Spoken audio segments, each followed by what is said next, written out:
Communities in Place Overview and Scrutiny Committee on Wednesday, the 31st of May. Thank you everybody for attending. The first item on the agenda is just for information, membership and terms of reference. The second item is apologies for absence. Are there any apologies, Nicola? Apologies for absence from Councillors Carty and Councillor Castle, Colin Curtis and Councillor Stewart. He's made it. He's made it. He's pulled out all the stops. He's got it. Great, thank you very much. Item 3 are the minutes. So we've got minutes from 2 meetings. Is everybody happy with this as a true and fair record? Yes, yeah, I agree with the first one. Just a few updates of feedback around the 106 training. To be arranged. I was just wondering if it was a pre-date. Without going through them all, anything that's been committed to as a date to get something done, can we chase them up? Yeah. So and that would be important. Yeah. Any specific issues? 106. The 106. Wasn't that going to be just up to the councils or committees of the on? Yeah, we had that meeting yesterday about the 106. But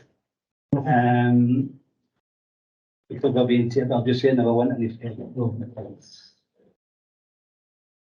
Okay, thank you. Anything else from anybody? Nick?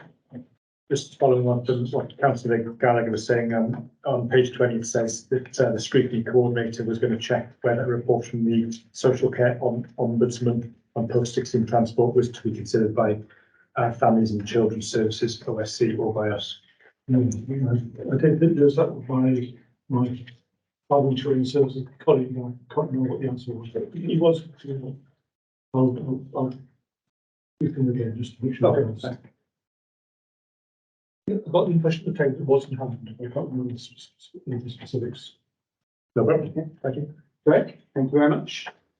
Disclosure of members' interest. Does anybody have any interest they'd like to disclose? No.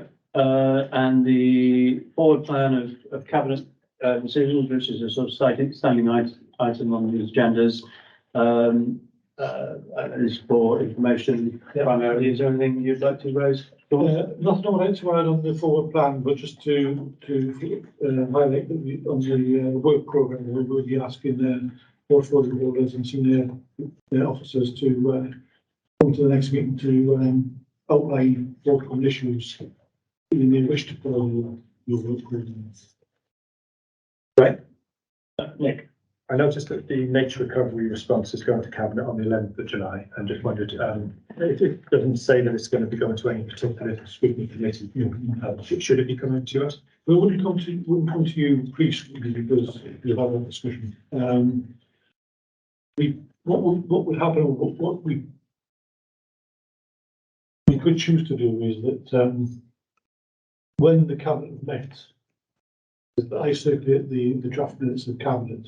And if there are any issues arising from that discussion that you feel we should involve itself in, and also be in touch with the chair and vice chair and say, look, this issues arisen. I think we should keep an eye on it. And then from that discussion, it's a case of when do you then put it into the programme. Okay. It might not necessarily need to be put in the programme straight away. It could be something you might look at in 6 to 9 months, depending on the nature of that particular report. But that would be the case for any report that goes to the Cabinet, not just that one. We might want to leave it a little bit of time to bed in, see what issues arise out of the implementation, and then scrutinise how it's working in the future. That might be the easiest thing to do is to get into the routine of either yourself or Chris circulating all the scrutiny members with the draft Cabinet minutes. Just so that members are aware of what's been decided. Yeah. And then to get into with respect to the scrutiny chairs, if there are any issues that we want to progress as a matter of routine. Yeah, that sounds great. Thank you. Great, Brian. Yeah, there's a report going to Cabinet on the 13th of June around the Action Regeneration Programme. Yeah. I, as an acting town council, I'm sure Jimmy is as well, would like to think we could get a little bit more filtration of information of the direction of the programme of work that's going to be delivered to cabinet. I'm fully aware that there are some sensitive things in there because it says a partial confidential report. So if I even turn it with cabinet, I'll probably get thrown out. But it is my town. I would like to know what's going on. I would like to give some feedback before it went to cabinet.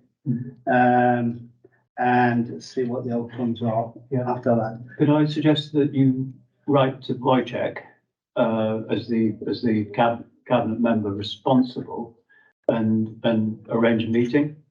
And then he can hopefully talk you through on a sort of confidential basis the plans, and you could have every opportunity to make your input. Yeah, just to come back on that, I actually sent an email to Janice Rose, the head of that department, Right. asked that, and she referred back to this document going to cabinet. Yeah. I'm not happy with that. No, well, I think in that case, write to Wojciech and tell him that, and just say, you weren't happy with that response. And could we have a meeting? Thank you. Yeah. Okay, thank you. Anything else? No. Great. So the first presentation today is on firefighters decontamination, and which is as we heard previously in one of the earlier meetings, is obviously a significant issue, and particularly for the health and safety of firefighters. So James and his colleague, whose name Rob, thank you, Rob, are going to do a presentation, and there'll be plenty of opportunity to answer for them to answer our questions. Thank you. Thank you very much. Just before I ask Rob to come up and go through the slide pack, we'll not go through every slide pack. Content, there's some key themes that we'll hope to be able to identify. You probably saw Rob and myself bringing some kit in. So I want to use a wee bit more like a practical demonstration of the kit that we do have, and some of the things we're doing about how we mitigate the possibility of contaminants impacting on our firefighters. And I know from an fire authority point of view, a huge thanks to both Rob and Colin for ongoing support around how we mitigate that as best we can. Without stealing any of Rob's presentation, I think the figure I'd like to put on the table first and foremost is our firefighters are 7 times more likely to have cancer than the general public. And the probability of that happening comes somewhere in the region of 22, 23 years earlier in the lifespan. Now that's a huge, and that's a figure that if you play that back in the field that the brave firefighters will have up and down the length and breadth of the county. This will now set up probably the backstop of the energy and passion that Rob is the strategic lead, and whose department is looking at how we mitigate the impacts on contaminants right across the board. It probably puts the priority. And again, Nick, thanks very much for giving the opportunity to come on and talk about the work we're doing on behalf of the fire service. And without further ado, could I just introduce the area manager, Rob Cole? Yeah, thank you, Jim. And thank you for the opportunity to share this information with them and answer any questions. And Jim's right. Any fire that we attend, particularly if we're having to go inside a building to fight that fire, is likely to contain a cocktail of chemicals that nobody, if you knew what the chemicals were in there, you just wouldn't go in. Clearly, we've got personal protective equipment that we use and which protects our breathing systems, our respiratory systems, our skin, etc. But these are coming out of the building, and historically, and then we've got an ex-firefighter as part of the committee, and hopefully Mark will recognise some of these things. People stand around the incident doing the support functions, but they're being exposed to them as the wind changes, as the fire situation changes, and smoke starts to contaminate them. And it could be airborne or fibres, so there can actually be physical stuff that you can see in your kit, which is relatively easy to wipe off, but then it's stuff that gets absorbed into your kit that you can't necessarily see. Sometimes you can smell it, sometimes you can't. Particles or substances like carbon monoxide, hydrogen cyanide, other acid gases, cause acute toxicity. Other types cause chronic toxicity, and also causing problems for the liver, the heart, etc. And this is all based on academic research. There's a lady, Professor Anna Steck, who has done a huge amount of work on that. And we're just engaging with her from a Northumberland perspective. I've literally just invited her up. I was at a conference with her about a week and a half ago. And the research she's done is what is based on the report. That's everyone had a copy of the report. Yeah, if not, I'll send you a copy for them. And that's where those stock figures come from. The 7 times more likely that the 15 to 25 years earlier, where people are being affected by those types of cancers. Chair, if it's okay. I want to show you just a couple of things. This isn't about money, because genuinely we're probably the best kit you can buy on the marketplace. But I want to give you, so that's my helmet, that's the helmet I'll be going into operational instance. But years ago, and I'll leave that on the table, years ago, I thought a fire kit seemed to be honest. I'm really busy getting something I'm really dirty. That's a yellow helmet. So in terms of firefighting uniform, we probably couldn't buy anything better on the marketplace. But even with that like a kit, that was still absorb contaminant. Through the neckline, on the cuffs, we feel some of the muscles are the contaminants inside of a helmet, the contaminants on the glove. And some of the things that we probably picked up on across our career was you come out a house fire and you would absolutely be filthy with the products of combustion. You'd then sit in the back of an appliance and the stuff would dust off, and then you would breathe it in. So you're absorbing an inhalation of the contaminants within there. So I guess this is, we're doing everything we possibly can, but we still carry a risk around contaminants. Sorry, Rob. And we'll come on to the secondary contamination in a minute, but the station, for those people who visited stations in the past, they tend to smell of smoke. About 2 weeks ago, we had a number of cabinet members attend Pegswood Fire Station, and because of the procedures of being able to put in at Pegswood, there's no smell of fire at all, which is absolutely superb. Because even members of the public coming in, if that smell's there, they are potentially being cross-contaminated. We've got people who go home straight away after an incident on call staff, even whole-time staff, get in their car, go home. First thing they do is say goodnight to their children, and they're still contaminated from the incident they went through this morning or this afternoon. So the cross-contamination is a massive issue. And the contamination can primarily happen in 3 ways. Inhalation, so we provide breathing apparatus. And I've got one of our brand new breathing apparatus sets here, which we've literally, they're not operational yet. They're manufactured by Draeger in Blythe, and they are state-of-the-art breathing apparatus. And what they're made of substances primarily which are less absorbent than our previous breathing apparatus sets. So that is a good step in the right direction of not being contaminated in the first place. But as you inhale more, then so the risk goes. And normal breathing is 12 to 20 breaths, 7 to 14 litres. A firefighter operating in arduous conditions can be breathing 10 times more than that, hence increasing that level of risk. Thermal absorption through the skin. So we have to try and protect people. So every part of the body, so there's always little gaps around the kit, around the neck and places like that we're looking to protect. And the third one is ingestion. And sometimes, particularly when we go to moorland fires, we're there for many hours.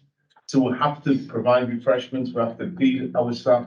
We certainly have to hydrate our staff, so they've got to have water. So it's controlling that.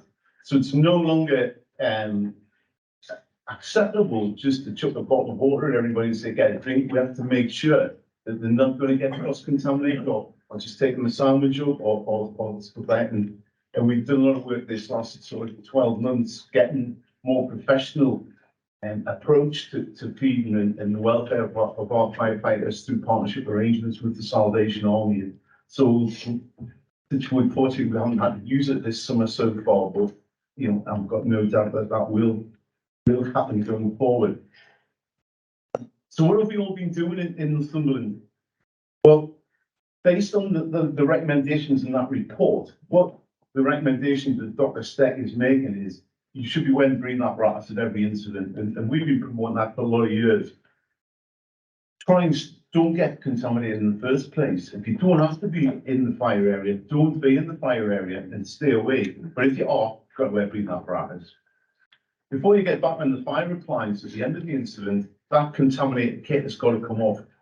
We've got to have what we term a clean car policy. So you don't get back in the fire appliance with your dirty kit. That gets bagged in a bag like this.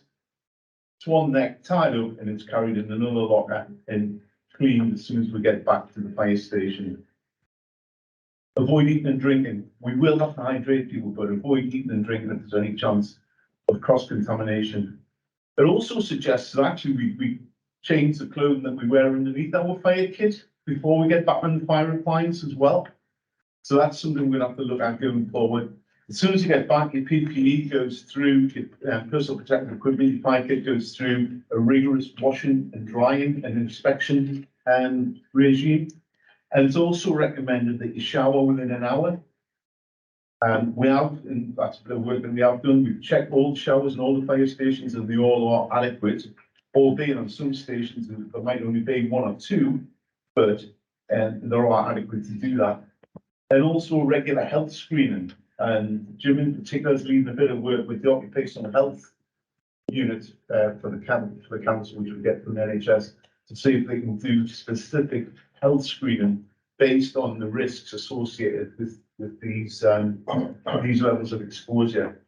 But the big focus is we understand people are going to get contaminated in the first instance. It's about stopping that secondary or cross-contamination of people.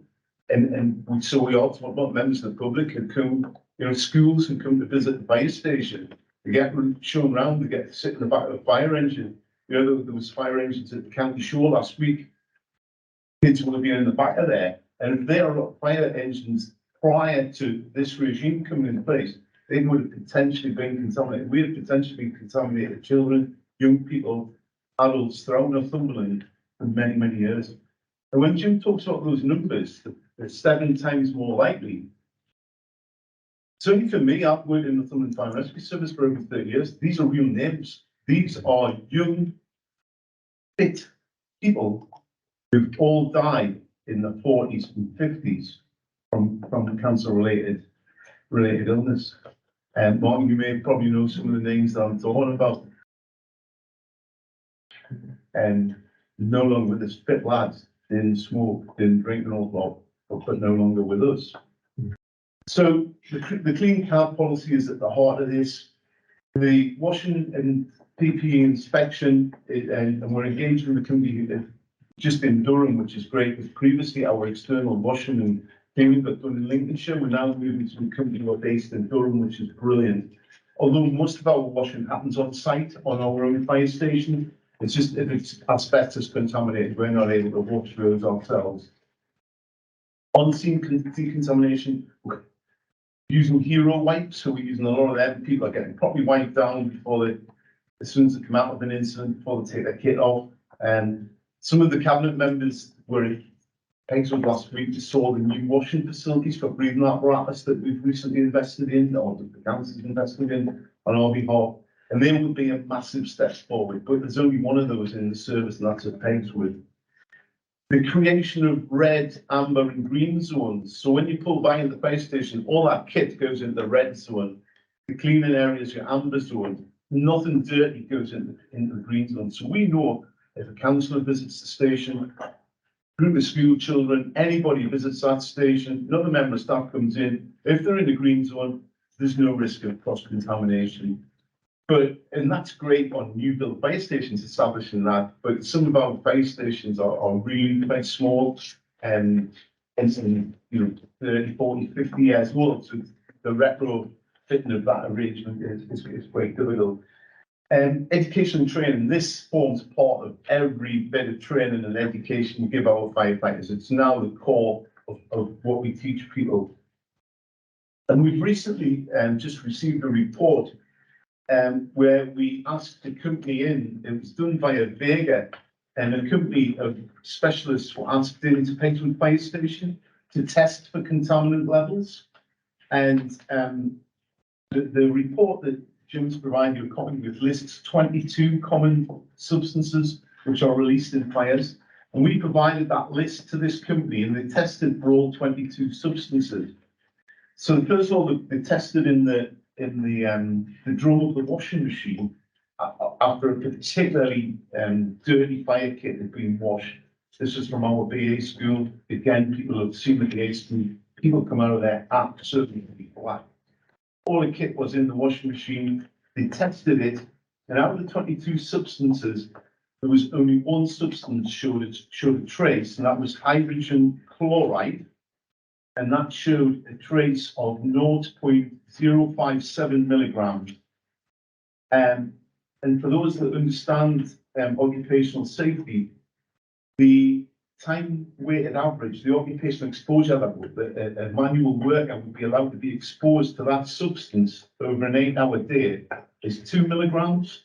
So we're at 0.057, and you're allowed to be exposed for 2 milligrams for 8 hours. We then did a second wash, a rinse cycle of the washer with nothing in it, and that totally eradicated the reading. So that's something that for heavily contaminated kit we can put in our procedures going forward. And then we tested the drying area. And the drying area is where we've historically had that smell of people perceive it as gassing off. It's being washed, it's getting heated up and dried, and it's gassing off. They found one detection of a substance called, I can barely say this, tetrachlorodibenzofurans, with a concentration of 0.0014 nanograms. That has not got an OEL, an occupational exposure limit in the document EH40. So that's not causing us too many headaches. So that is the surveys that we've had done at Paterwood Fire Station. Paterwood Fire Station is very much our flagship in terms of the contaminates, the war against contaminants, if you like. Can I say that? So a lot of facts and figures, I hope that gives you a huge degree of security, a level of detail that we're generally diving into. In a previous role back up in Scotland, I led on the contaminants for about 18 months at the Professor Steps. So I've been close to contaminants for a fair part of my career. The work we're doing in the services now is probably groundbreaking, right to the point in time where when Paul heavily retires in August, I'm taking on the National Fire Chief Council Wildfire, so I'm taking that ownership on behalf of Paul and the team. And we're looking to do something more around contaminants around wildfire. But we are moving at such a pace that is almost unimaginable if we were in a service that is a lot more in terms of breadth and more staff. It's absolutely mind-blowing the work that's been put in place by Rob and the team, and our attitude towards how we deal with contaminants is something that blows my mind almost on a day-to-day basis. But with the greatest respect, we could put policy and strategy on the table all day long. What we need in the focus continually is about how to get people engaged. How do we get our colleagues engaged? How do we mitigate the impact of contaminants?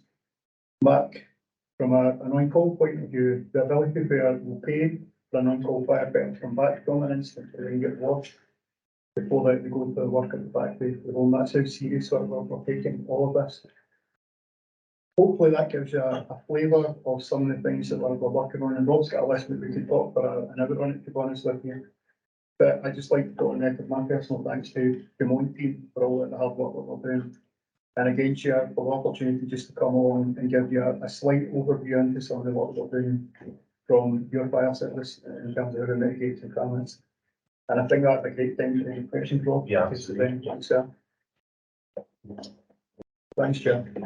Right, well, thank you very much. That was fascinating and clearly really important work. Does anybody have any questions?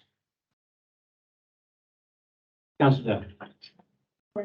Thank you very much for that report. It really shows you the dangers that you are subject to fire. So it's all toxins and everything else.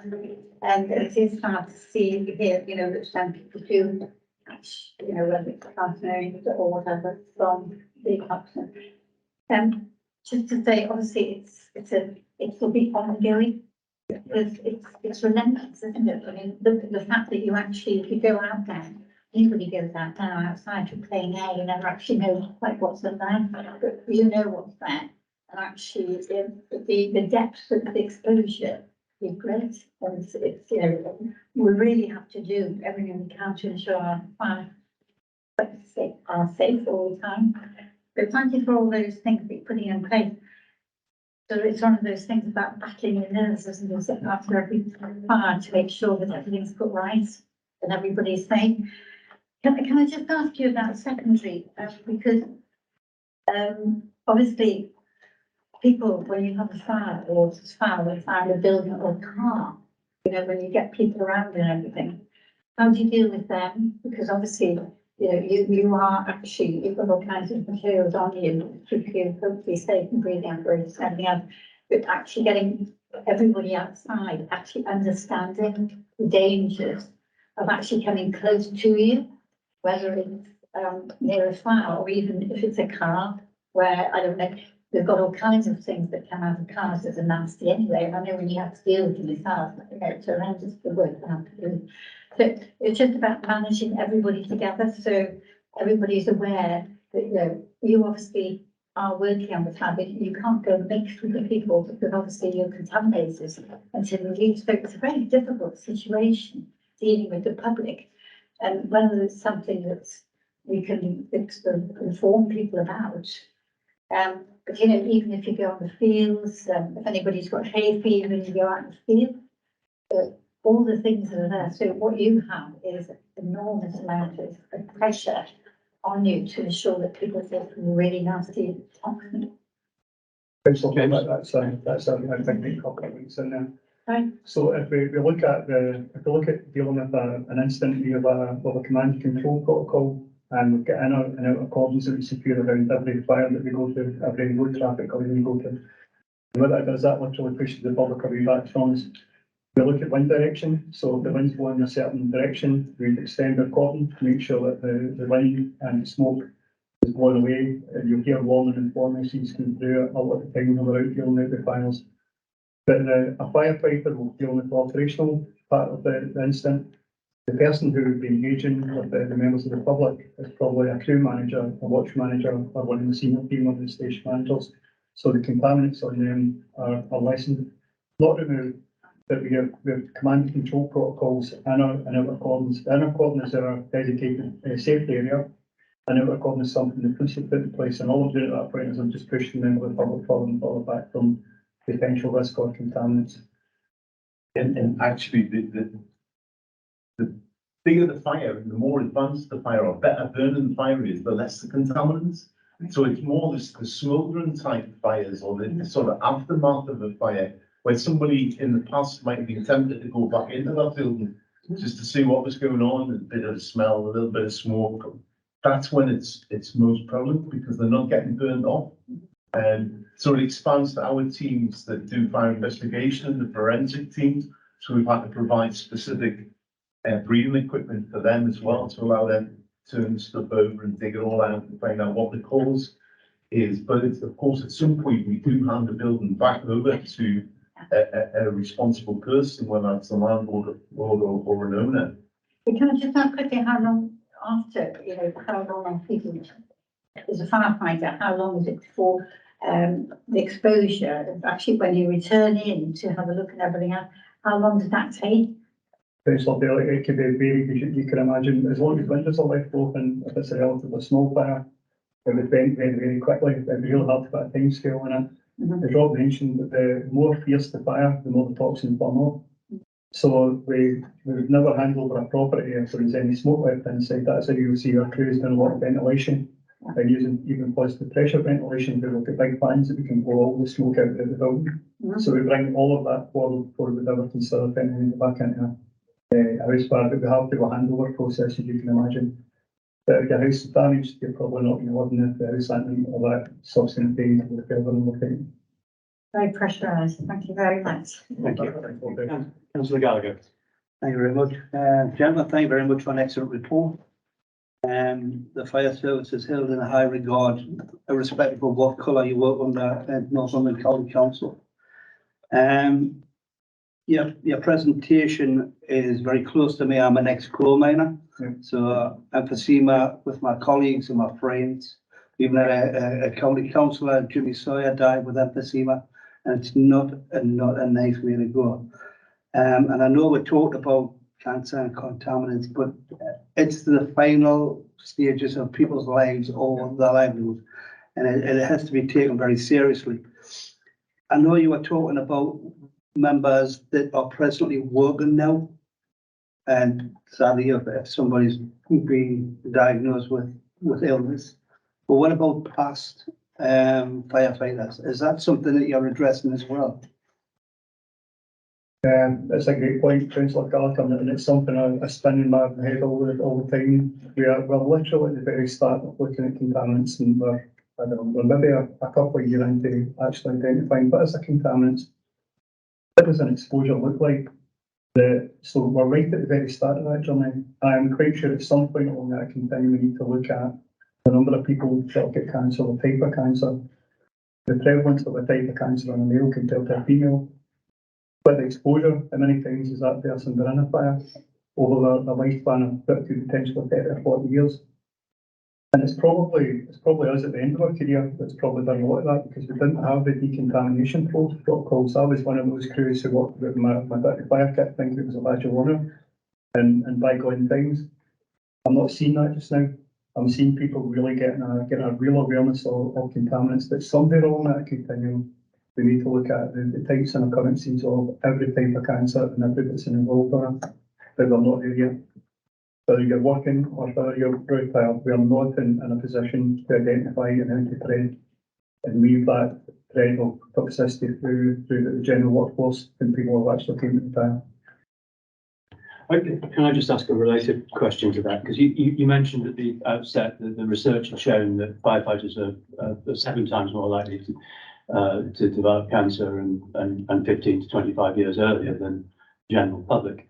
Has Professor Stick or anybody else sort of assessed how that figure might be reduced if and when you implement all of the things that you're currently doing? Might it be twice as likely, or presumably you'll never eliminate it altogether, but you can certainly mitigate. Yeah, I think, Chair, the UCLAN report is called, it's University of Lancaster, where Professor Stick works. That literally gives almost an interim report of here is all the measures we need to have in place. There is further work that Anna Stick is wanting to deliver on. Wildfire is probably one of them, but the mitigation process will look like if all services are as serious as we are. We are going to see an impact in that at some point along the continuum, but I think it depends very much on the attitude, the funding and the culture of the service in terms of how seriously you take that, and therefore that would then extrapolate out the severity or not of the people that could be exposed to cancerogenic material. And her research, her initial research was based on a cadre of 10,500 UK firefighters, about 25% of our workforce across the country. The next phase of our research is doing blood sampling of another cadre and our neighbours in town, and where are involved in that. And we're hopefully going to meet up with her in the near future to see how we can get involved in her next level of research, to see how quickly these actions that we're putting in place actually manifest. And some of them are fairly straightforward. Just take your dirty kit off before you get in the back of the fire engine. Don't contaminate your mates who are going to be getting in at 6 o'clock when we change shift. Get a shower before you go home. And people historically have rushed home as soon as they get back to the station. It'll give you time to clean up properly. So yeah, it'd be interesting to see where that does go. Thank you. We've got Councillor Stewart here, who's the portfolio holder. Is there anything you'd like to add? Yeah, I'm absolutely delighted to be here today. I have been the deputy chair of the fire service for some time now. Southern Council of Newcastle are aware of all this. We've got fantastic vehicles, great training, so much equipment out there, but the most important thing we've got in our fire service is the people. So we're determined to make sure that our people come back safely or do a wonderful job for the people of this county. Yeah. Can I just echo what Councillor Stuart's just said? You couldn't probably get any more important work than what we've discussed today. And I think it's great that we're learning more about our fire and rescue service as well as and work together and collaboratively. Could I propose that we make a recommendation to Cabinet that we look to financially support the recommendations that Fire and Rescue's made and ensure that Northumberland is the leader in reducing contaminants and supporting our fire and rescue personnel? Yeah, that sounds like a very reasonable proposal. And Councillor Reid? Yeah, I would second that, Chair, because the couple of questions I had was, are the council giving you enough money to make sure all this is done properly? Because what we can't do, we can't find ourselves in a position where this has been identified as a problem. And then we don't put enough resource in to cure it, because then, you know, to be frank, somebody's then got a claim against you, haven't you? If you know something is wrong, you think, well, we put it right, and something happens, then, you know, that you're gonna find yourself in serious trouble. And just the other thing that occurred to me when you were talking about the cleaning process, you said after you come back, it all goes in the cleaned, and then it's inspected. So when it's inspected, is it inspected by the person who it belongs to, or is it inspected by somebody who knows what they're looking for? The kit gets inspected at 3 levels. One's the individual responsibility. Everybody's individually responsible for ensuring their PPE is in adequate condition. Don't quote us on the time scales on this, but I think it's monthly. Supervisor, or it might be in every set of shifts actually, it might be weekly. The supervisor on the shift inspects it, and we have a 30-point checklist which has been provided to us by the kit manufacturers that we go through. So each individual and each supervisor has got reference to that. And as a minimum every year, it gets third-party inspection. Right. So that's the current inspection. It was the point where it gets washed after it comes back, you said somebody. I was just wondering at that point, before it's put back into service, who inspects the majority of our washes, over 90% of the washes will probably happen on our own fire stations, so they don't go away. It saves us on money on that, but it means we can invest that money in a professional inspection strategy. So we've got the 30-point checklist. Check it as soon as it comes out of the washer. Check it at the start of every shift that kit is adequate. Their supervisor will I think do a parade in that kit every first set of shift and every first night shift. Supervisor will check it. And then everybody's kit, whether it needs to get washed or otherwise, has to go to the third party in Durham, where it goes through a full wash procedure, full cleaning procedure. It also gets its water repellent properties reinstated, and there's full third-party professional inspection by them. And that would happen anytime the kit went away as well. It wouldn't come back until later in the third-party inspection. Honestly, thank you. Great, thank you. Councillor Morford, then Councillor Dale, and then I think Councillor Stewart wants to add something. Thank you. So you explained that the dirty PPE is removed as soon as possible after an incident, and that firefighters are encouraged to shower within an hour. But what I'm wondering is whether the removal of the dirty PPE causes contamination. We have sorry. And you mentioned wipes, I think. I was wondering how much the wipes help. And then I was also wondering whether like a full wash down or hosing down of the dirty PPE before it was removed might be more effective, and how practical that would be. We're well versed in these procedures because we've used them for asbestos contamination and contamination with other chemicals for many years. So anybody involved in the contamination, so Jim explained his fire kit there, and were he to come out of the building and be fully contaminated, he would have a breathing apparatus set on. So we've developed a process whereby we can undress, somebody can assist with this, or you can do it yourself. So anybody that's assisting would wear a respirator and gloves, so to prevent that contamination. And then we have an undressing procedure whereby all the kit comes off you. your fire hood comes up over your face mask, so that the last thing you do is expose your hands and take off your breathing apparatus mask, prior to everything getting bagged. But I think the point I'll make with all the people that I work with on this is we're on a journey. We're learning all the time. We literally picked this up just before Christmas and really started to move on this since Christmas. So we've gone from, just around about 6 months ago, somebody wearing a helmet like that, coming out, getting in that car, driving home and playing with the kids, to having this quite intricate undressing procedure where you've got people in the middle of Ashton getting undressed prior to getting on the fire engine, the kid getting bagged up, some kid goes in the dissolvable bags or the seams on them, so you just stuff them straight in the washing machine. You don't even have to handle them when they go in the washing machines. So the seams on the bags just dissolve, and you just have to pull over the washing machine, the bag out afterwards. And I think of it just peeling back your tunic. That's what the donning and doffing procedure is. You take all the exposure away, and let's say I've saw it happening. I walked onto an instant ground where they've actually been decontaminating the rival head in Ashington, the cannabis fire. I watched their people undertaking decontaminations. I walked onto the instant ground, kit left in a bag, and then Rob's team bringing fresh kit out so we could put the fines back on the run as quick as we can. Great. And these wipes, are they effective? Are they thought to be effective? Yeah. Okay, and so no, it's not thought to be necessary to hose down the people. No, I mean, Dr. Steck's research says that shower an hour, and the wipes are very much an interim. So once you get, just a wipe around the exposed areas, potentially around your neck, anywhere that there's been potentially exposed, a good wipe down. That's an interim. At the station, shower. I see. The wipes are for the skin rather than for the PP. Yeah. I see.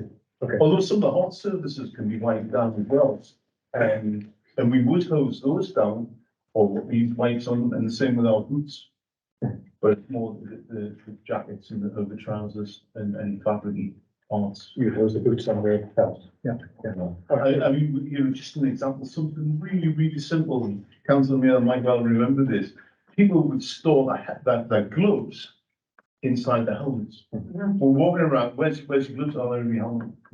Well, you start reading it, your gloves are probably going to be the most contaminated bit of kit because you're touching everything. You put it inside your helmet, which is then sitting on top of your, in my kit, bare skin. Yeah. Simple little improvements like that. So two last quick questions, one from Councillor Dale and then one from Councillor Lang. Thank you very much. Can I just ask you, I presume you've got lots of sets of equipment. So, So because of the turnover, which you could have a fast turnover, you might not have a turnover for a week or two or whatever, but anyway. And this is just to make it quick. And also, do the rural fire engines at Mark and Woolwich, do they also have the same provision? yes, ordinarily we will issue 2 sets of fire kit to everyone. Now, there's times when that is perfectly adequate, and there's times when it's not. You get 2 fires back to back on a busy day shift, and we can't turn the kit around quick enough. Our previous arrangement, we used to go to we went to a company called Fenland in Lincolnshire. They had a 2-week turnaround for the kit. The stuff that it's heavily contaminated, it needs to go away for cleaning, it's in Durham. The tool is we can turn around in 48 hours. We do the majority on our own station, but it's probably still, before it gets properly dry, 24 hours. So that's something maybe to look at. Yeah. And also, all the rural areas have the same, the rural fire stations have the same washing and cleaning equipment and everything else. It's slightly different arrangements, but it's a smaller machine, but it's an industrial type machine. Okay. Thank you, Councillor Lang. Just ask, recording is vital in this, especially when you think about the exposures. Do you individually record what the chances of exposure that they have had at a fire? We don't as yet. One of the councillors, that's a great question. That helmet came from a breathing apparatus team. So that's the team that trained our firefighters to deal with a fire, 2,000 degree heat. That gives you an idea of the damage that can be caused through heat and smoke through the contaminants itself. But that small cadre of people are now lined up for enhanced health surveillance. That's working through Northumbria Healthcare. And we're looking to bring forward some self-assessment. It's a urine sample you can monitor before and after the exposure to a fire, just so look at a baseline set of data. And Dr. Trohan from Northumbria Healthcare, I think, has got a real keen interest, and obviously I'm pushing a bit of an open door with Dr. Trohan around how you actually get that enhancement and the self-assessment undertaking, so we can create a baseline in terms of how you measure exposure moving forward. Yeah, I was going. Anna, how often does a firefighter get tested, put through medical examination? So every 3 years and every year when you're over 50. And based on that surveillance, we're looking at, if we need to shrink that and broaden out what the surveillance look like, that's a bit of what we're doing with Marion Wilson and the team from Northumbria Healthcare. That's great, thank you. So we'll let Councillor Horncastle have the last word as the former portfolio I was holder. the fire authority chair for last week. So I think really, after what we've heard, on behalf of the council, I would just like to say thank you to the senior officers at the Northumberland Fire and Rescue Service for acting so quick on the information that came out in just within 6 months. And the way you're protecting your frontline, not just your frontline staff, the rest of the staff working that building, the visitors and the families. So on behalf of the council, I just take the message back. Jim, Rob, thank you very much for your forward thinking.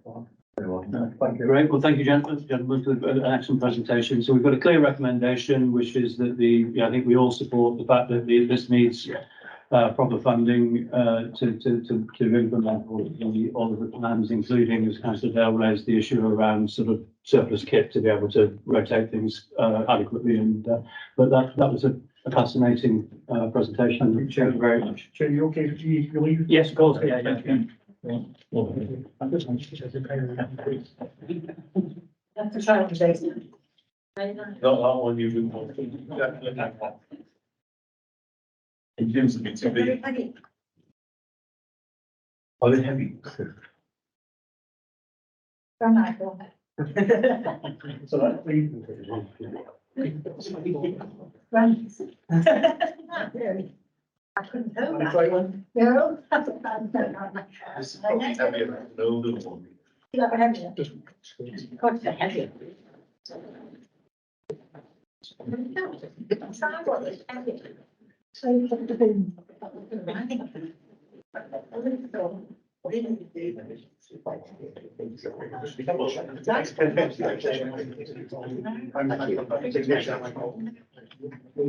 Thank you. Cheers.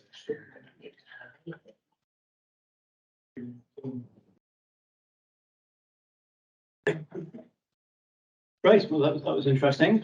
So hard act to follow, and we've got but a very interesting topic also. So we've got Paul, David, and Hannah, who I think Paul is assuming are going to make the introduction, and then we've also got Colin as the portfolio holder. So we just introduced both David Groves, who's our new commercial and contracts waste team manager, so taken over from Colin Curtis to manage effectively the waste disposal authority kind of client functions within the council, so the PFI contract. Mike and Hannah Davison, I think you've probably already met, who's in our climate change team, who's been doing some particular work around the food waste and also the food waste trial in the rural areas in particular on that. So really just going to hand over to these two people to do the presentation, get the information and go through that, and obviously I'm happy to have 2 minutes and do that to go through any details. Okay, sorry. Anna, David. Groves. Thank you. Sorry, I just otherwise it's a big road. Now you're asking if I've written it down as codes. It's my Cumbrian accent. Yeah, well, firstly, thanks very much for your time this afternoon. My colleague Hannah and I would like to present an update on the curbside food waste collection pilot and composting trial, which we've had running since November of last year. Just to sort of give you a summary of what's happened so far. Back in June of 2022, the Overview and Scrutiny Committee received a report with plans to conduct a pilot for a weekly curbside food waste collection service and a home composting trial, which would be for selected rural communities. 5,000 properties will offer the curbside collection service for locations in central and southeast Northumberland. And then a home composting bin was offered to households of 3 rural villages, which were Gilsland, Elsdon and Shatton, just outside Wooler, one near Wooler.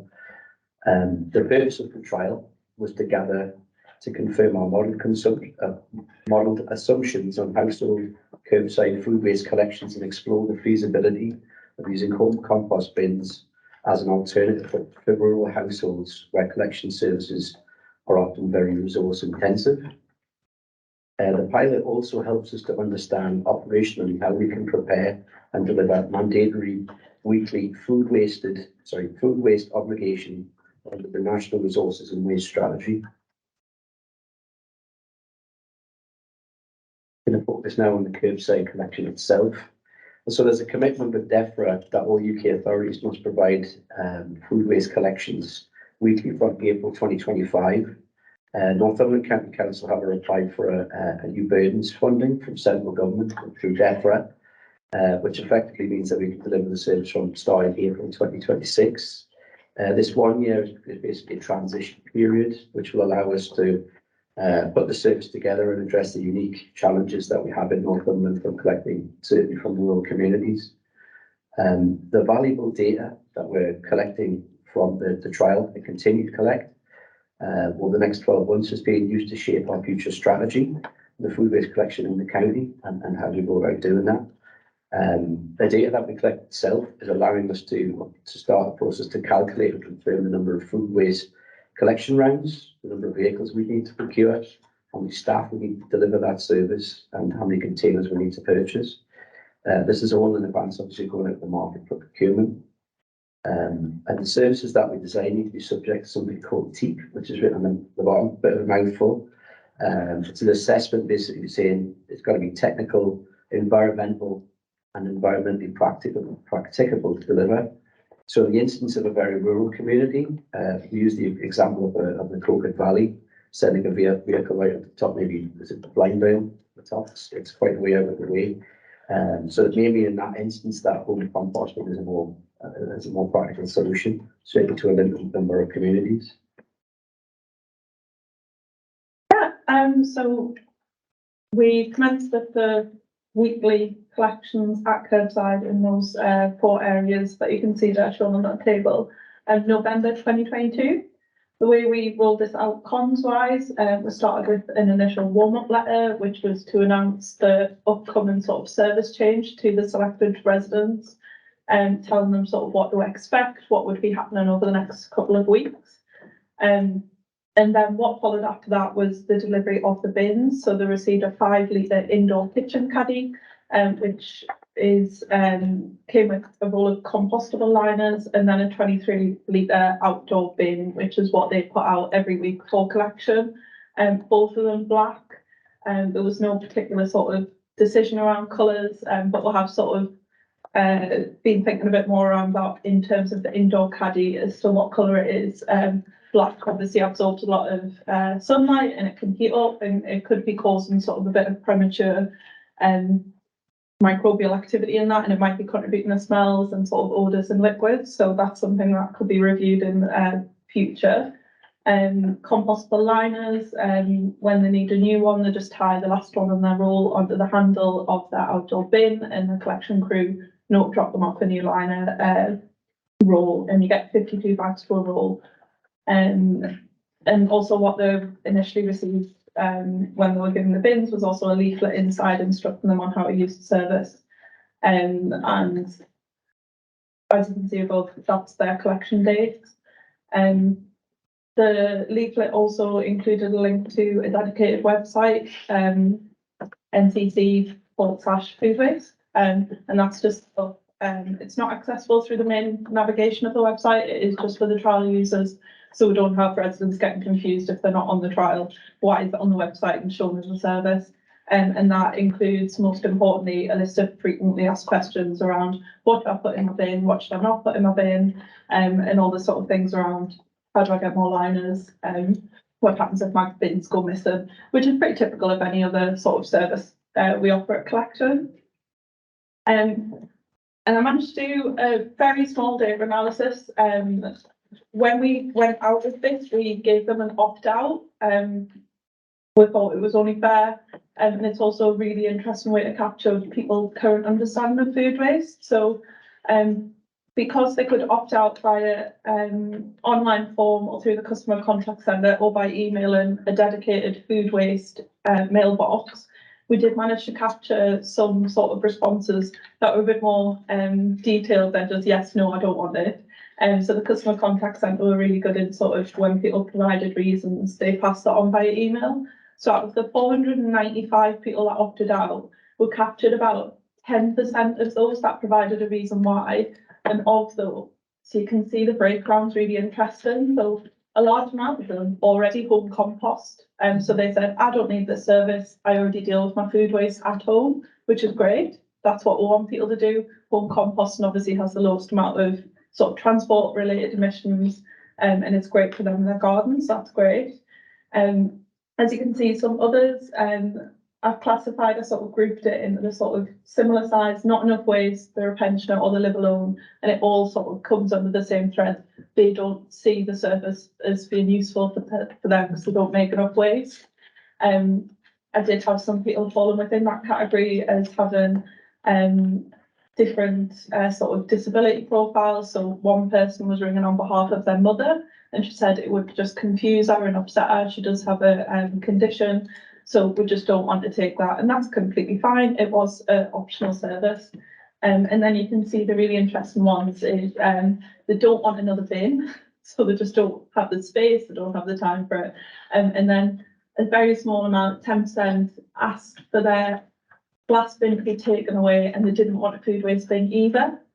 So what we've done now is when we designed the trial, we co-located some who were already on the glass waste trial, who received a 140 litre bin collected on a monthly basis, and those who were getting the food waste collection as well. So that is quite a lot of bins, especially if you also pay for a garden waste subscription. And this is something that I thought was quite interesting to note, is that people were unhappy with sort of the amount of bins they would have to use. We'll quickly look at what happens to the waste now. So the waste itself, so from the curbside, is collected weekly using a hired purpose-built vehicle. The vehicle's actually shown on the slide there, so it's got a small hopper on the back there, and it's tipping into the back of the skip. The skip there is located at West Sleepburn, which is where our MAIRF is also located as well. It's a very large waste transfer station. So once that is full, the skip itself is transported down to Gap Organics. So it's the location's Wardley Biogas Facility, which is an anaerobic digester. The food waste itself is converted into biogas and a fertilizer substitute through the anaerobic digestion process. That facility itself in the Gateshead area, so it's fairly local. Gap Organics themselves have reported to us that the material that we're collecting through the pilot is very, very high quality. Low contaminated food waste means that we've got a high quality compost which comes out at the other end. We don't want to be spreading things under the land which shouldn't be there as well. So that's very, very positive. It shows that the communications that have gone out has been easy to understand. The budget itself, so the pilot itself will be budgeted through this financial year.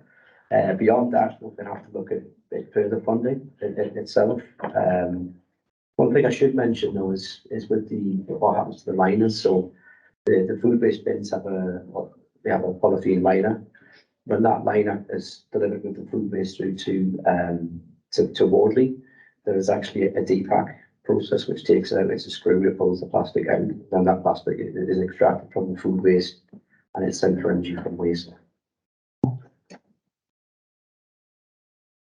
So the next slide here is titled set out rate. So a set out rate is effectively the percentage of food waste bins that are being presented for collection, and this is the number that we put out.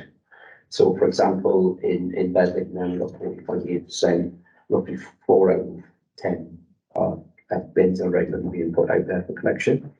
When we benchmark these figures against the RAP figures, which is a national organisation, and the guidelines that they provide, these figures are very, very favourable over the schemes which are being done nationally, and on average we're achieving 47.2% set out rate, which is very respectable indeed. That figure, of course, can always be higher, which we have to explore, but it is genuinely very good. But it just means that we can do a bit more engagement with the local community to examine how we can raise that further. So just looking now at the key findings we've had, I already mentioned that one. So it's 47.2% is our average set out rate. So almost 50% of the people who are being given a bin are regularly using that on a weekly basis. On average, we're collecting 2.84 kilograms per household for those who take part. That's a figure which is spread across all properties who have been provided with a bin. So if you take into account those who are not participating, that figure drops to 1.4%. Again, very much in line with national guidelines. In fact, RAP state that a well-run service is around 1.3 kilograms per household. So we're in the right ballpark there. As previously mentioned, we've got very low levels of contamination observed by a processing partner. Again, that's something to take away. Communications have been good, and residents have really engaged in the service. Operationally, very importantly, we've experienced very few miscollections, and we do deliver a very reliable replacement service for caddy liners. So kind of know what we're doing there. And then finally, we have received positive feedback from residents participating in the service, but we do need to carry out an overall user satisfaction survey, which is something we are looking at doing, just to determine, what, if any, issues there are in the community, and then we can use that to address those points. Yeah, and then that table just sort of shows the residual waste impact. As you can see, there's quite a significant tonnage being diverted from the residual waste stream, which traditionally goes to energy from waste for incineration and energy recovery, whereas this is now going to anaerobic digestion, which produces the biogas and the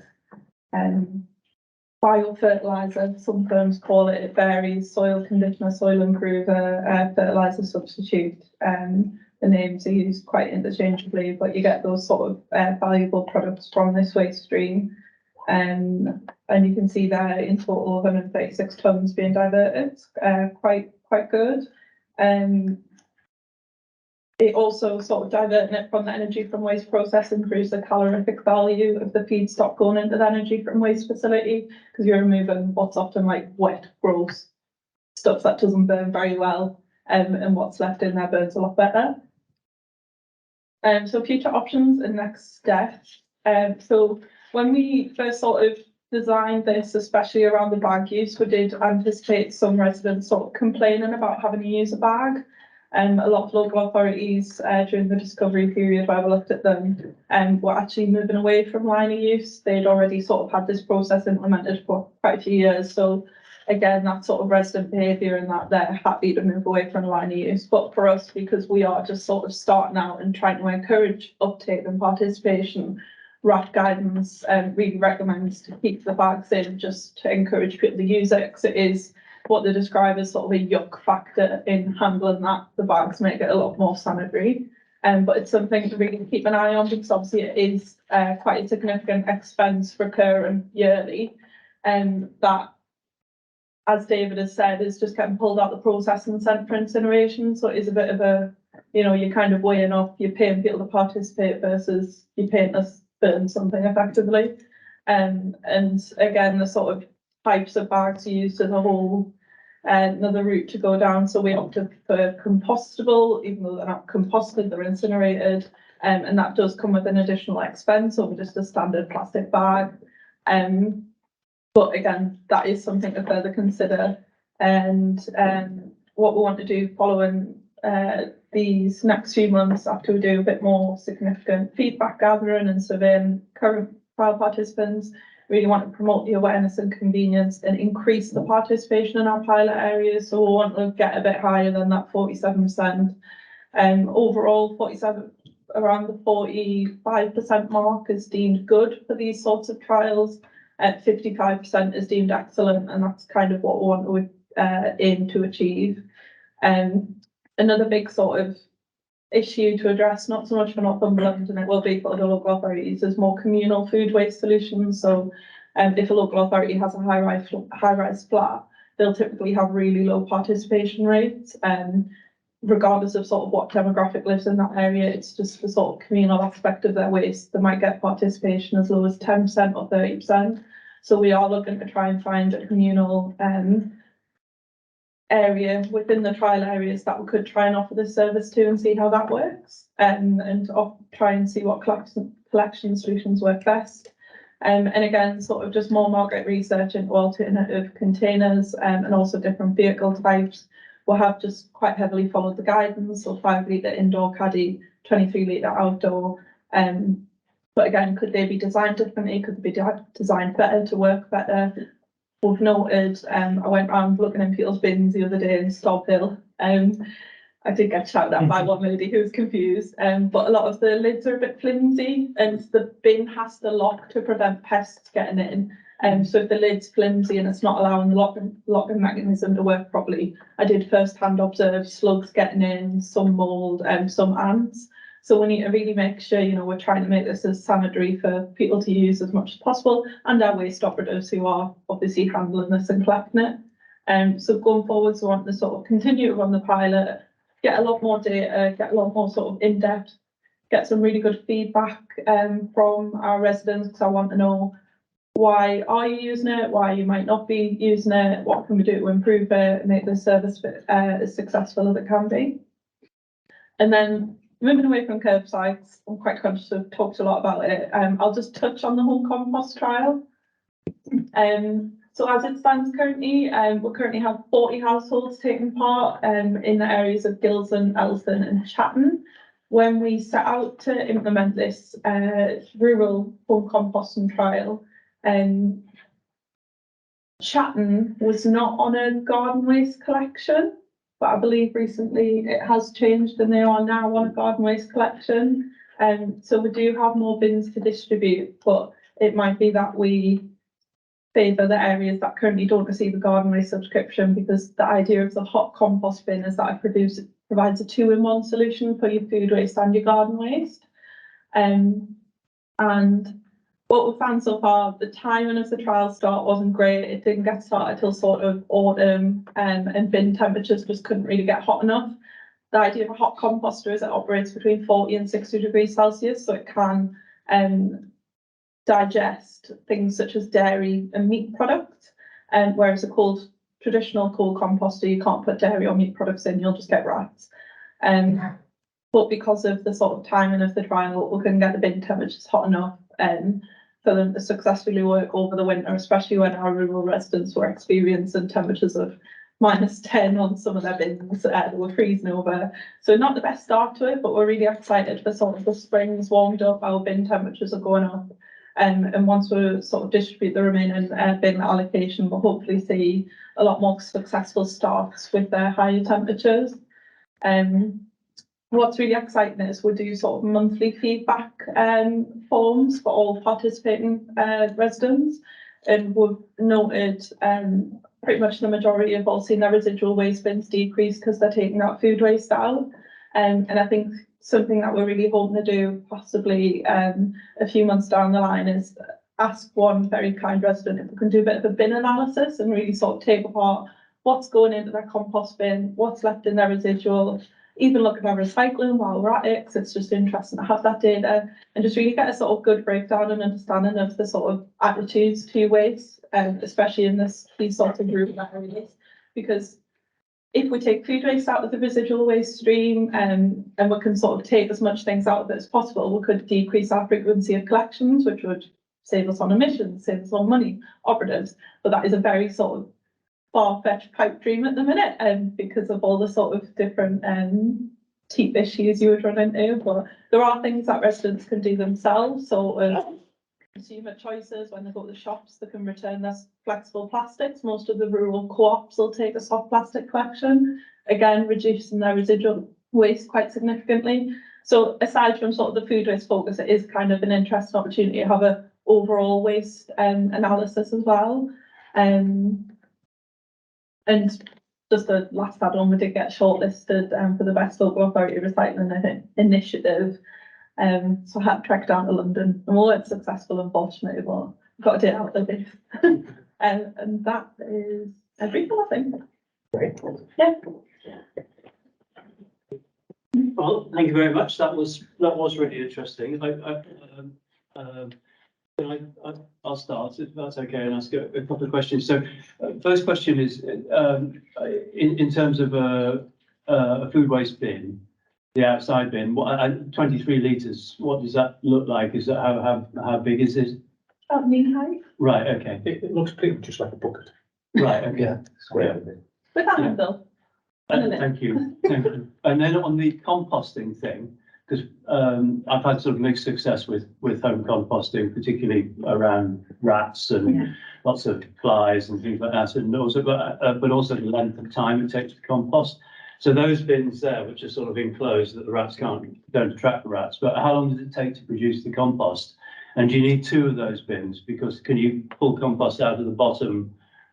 Yeah. So you only need one, do you? Yeah. So it's pretty much the size of like a 240 litre outdoor bin. Yeah. It's 200 litres capacity, and it's modular built. So the bottom removes, so you'll pull that out as it drops down within the process. It gets sort of compacted a bit, and then you get your finer compost product coming out at the bottom, and you get like a little rake that you can sort of pull it out with.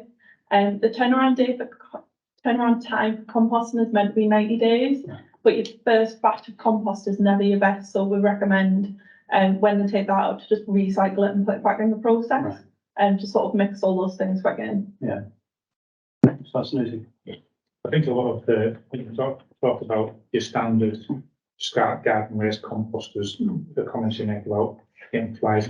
Most of the issues there is it should only be taken garden waste, not cooked food waste. You can put your vegetable peelings and things such as that in, but you shouldn't be putting in dairy products, meat products, or cooked food waste, because that will attract vermin and flies. You get if you're doing that kind of garden waste composting are generally fruit flies. Yes. That aren't really the more of a nuisance than any kind of use. any hazard, so to speak. Right. Okay. Any questions, Councillor Reid? Yeah, thanks.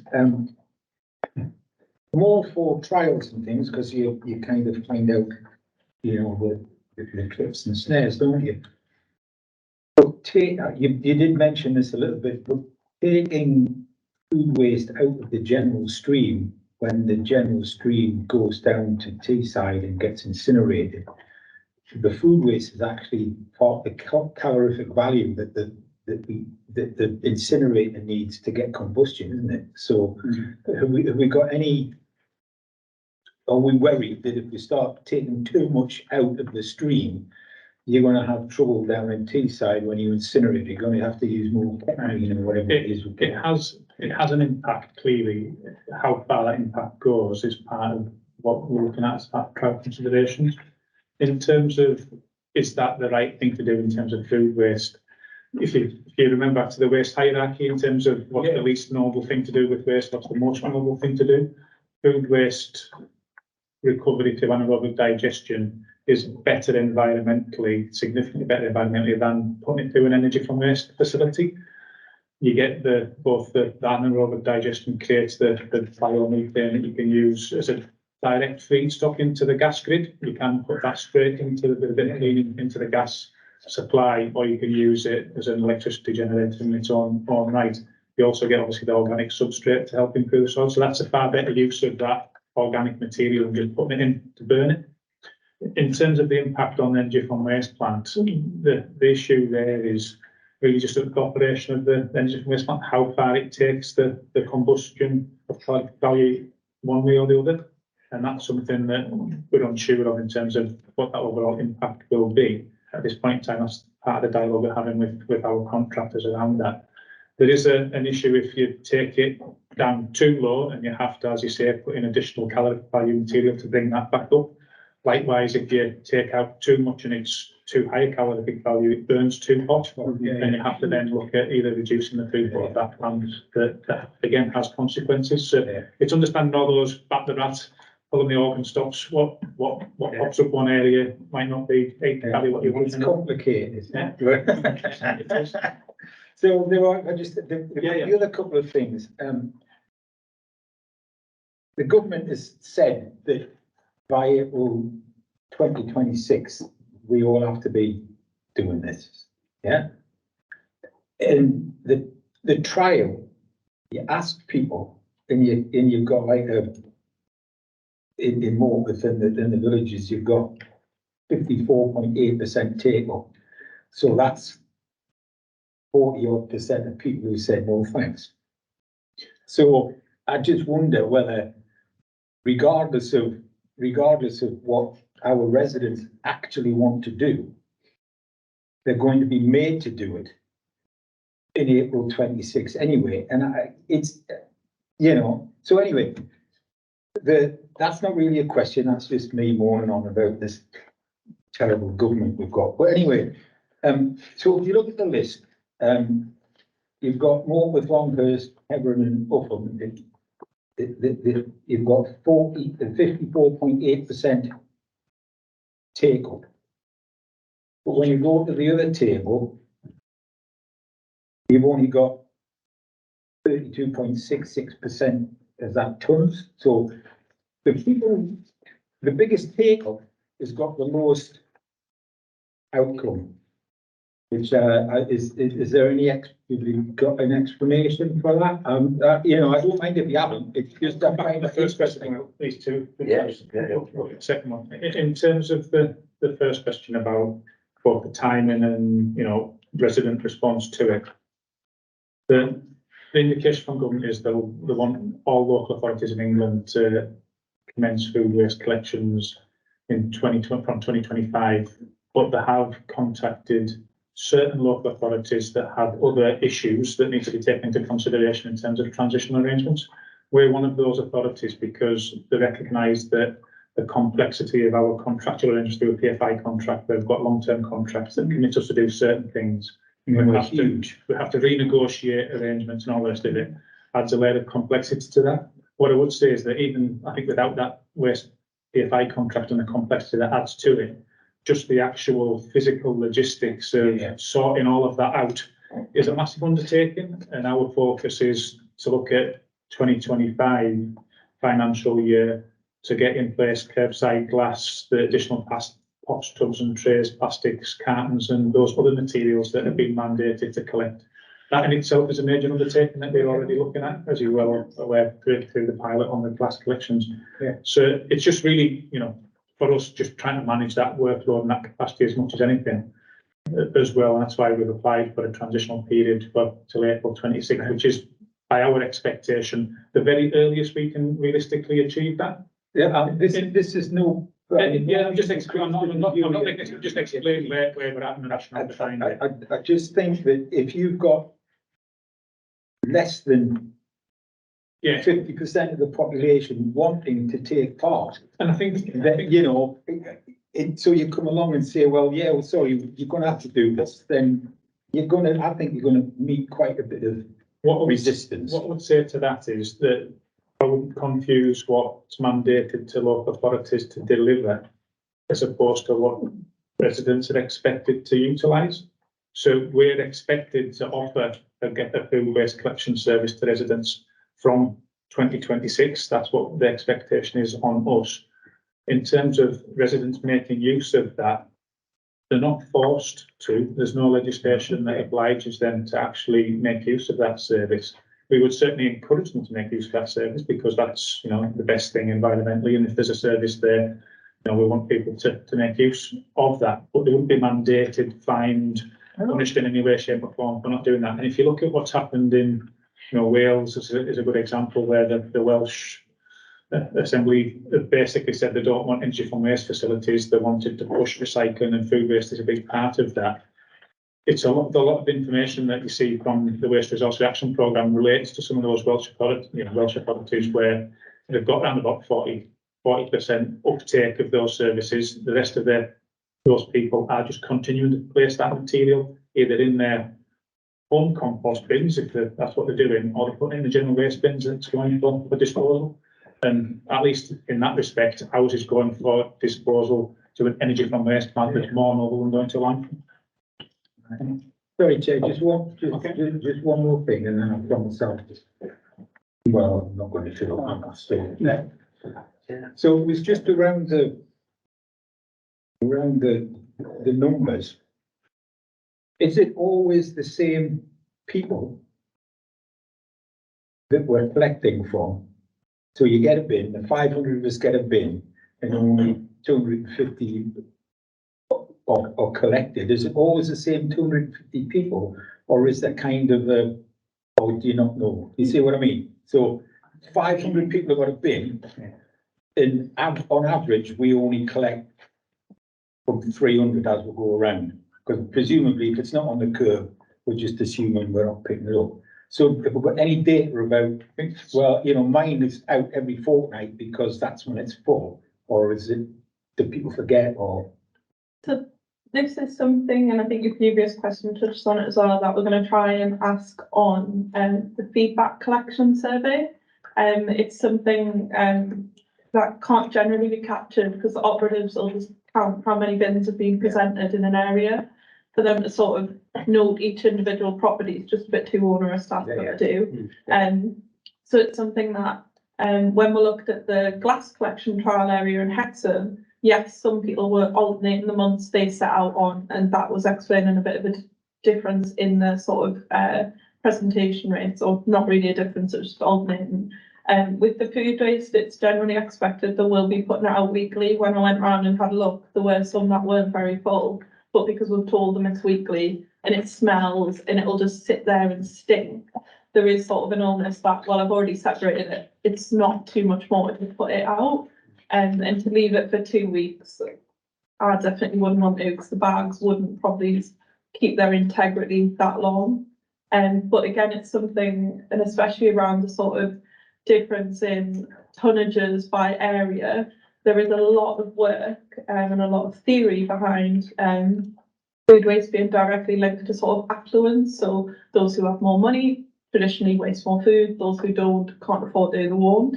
And because we've got such a spread of IMDs when we're set out the trial areas, it's not easy to sort of say, oh, this area wastes less because, you know, they're more deprived. It's not sort of that general data to look at. So it's something that we need to capture in the feedback when we ask, you know, household size, which area you're located in, and we can sort of try and elucidate it a bit more through that feedback than something we could get sitting behind the computer, just looking at the data we've collected. Excellent, thank you. Thank you, Joanna. So we've got Councillor Dale and Councillor Gallagher and then Councillor Morfitt. Very much. Thank you very much, David Grove. I've got your name now. I was stuck in my mind. Just to say thank you. What I really would like, actually, to say to the chairman is there's a roadmap of where all these experiments or where they're going, and so we can see them all working together. For instance, the glass, I know we've got problems with the glass. I've got a report on that, which is written back where somebody complained, and I've got a big report about the problems with glass collection.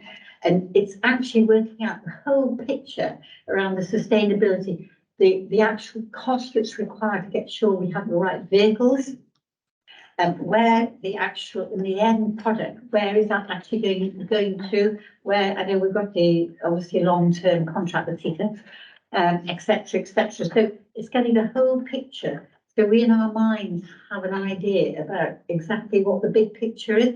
I mean, Mark, you probably know, obviously you've had something in Wooler. Very few places over in the area I'm in, Hexham have had gas, but there's very little there going on. And I think basically what we'd like to do is, I mean, I would like to know where, in the end, where that end product going to land and what benefit is it going to have all the way through the green cycle scheme and everything. So it's just getting a big picture. And actually it'd be worth having just one meeting discussion about bringing it all together, where we've got time to have a look at a good report. So we understand, I mean, it's sort of saying, you might say, well, I don't know when you went and knocked on people's door, is it always the same thing, which I think you were getting at? Is it always the same people who take on board all these green issues, whether recycling or whatever? And are they easy? Obviously, you're always going to have the same people who are eager to eat all kinds of things, that other people will be eager to meet other subjects. So it's actually, whether it's an educational thing as well, so the bigger the picture we have, the more it will help educating people. I mean, I still have people complaining to me about plastic pots, you name it, everything, and they just cannot understand why in Durham those things can be go into the machine and they can't in Northumberland.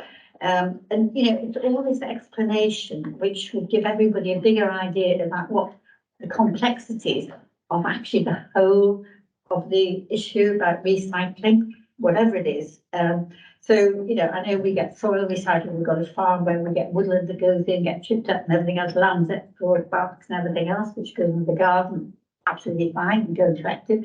But there's a bigger issue about all kinds of things going on, never mind the question about rats. Right, okay, thank you. So, I mean, it just, Yeah, it I think just, that's, so I think what Councillor Dale was asking for is a sort of summary. Presumably that's something that you'll be able to produce once this trial's done. You've got lots of data on the last trial already, but also it'd be helpful to understand where the government are going in terms of, you know, forcing the issue and you know, but is that something that maybe, Sean, we could sort of look at? So, yes, I think at the moment, we've got the two trials ongoing, as you're aware. So there's the ones of surrounding food waste, and there's also the curbside glass collection trials, both of which cover around about 5,000 properties.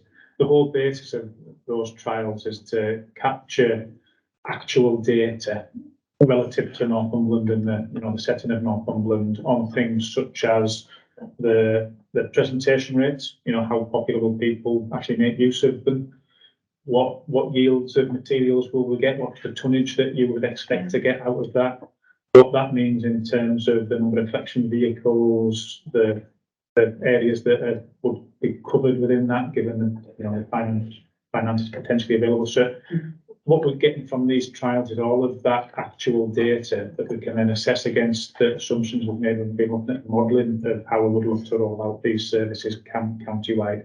So we can hone down and determine what the extent of those services and what the true cost of delivering those services would be.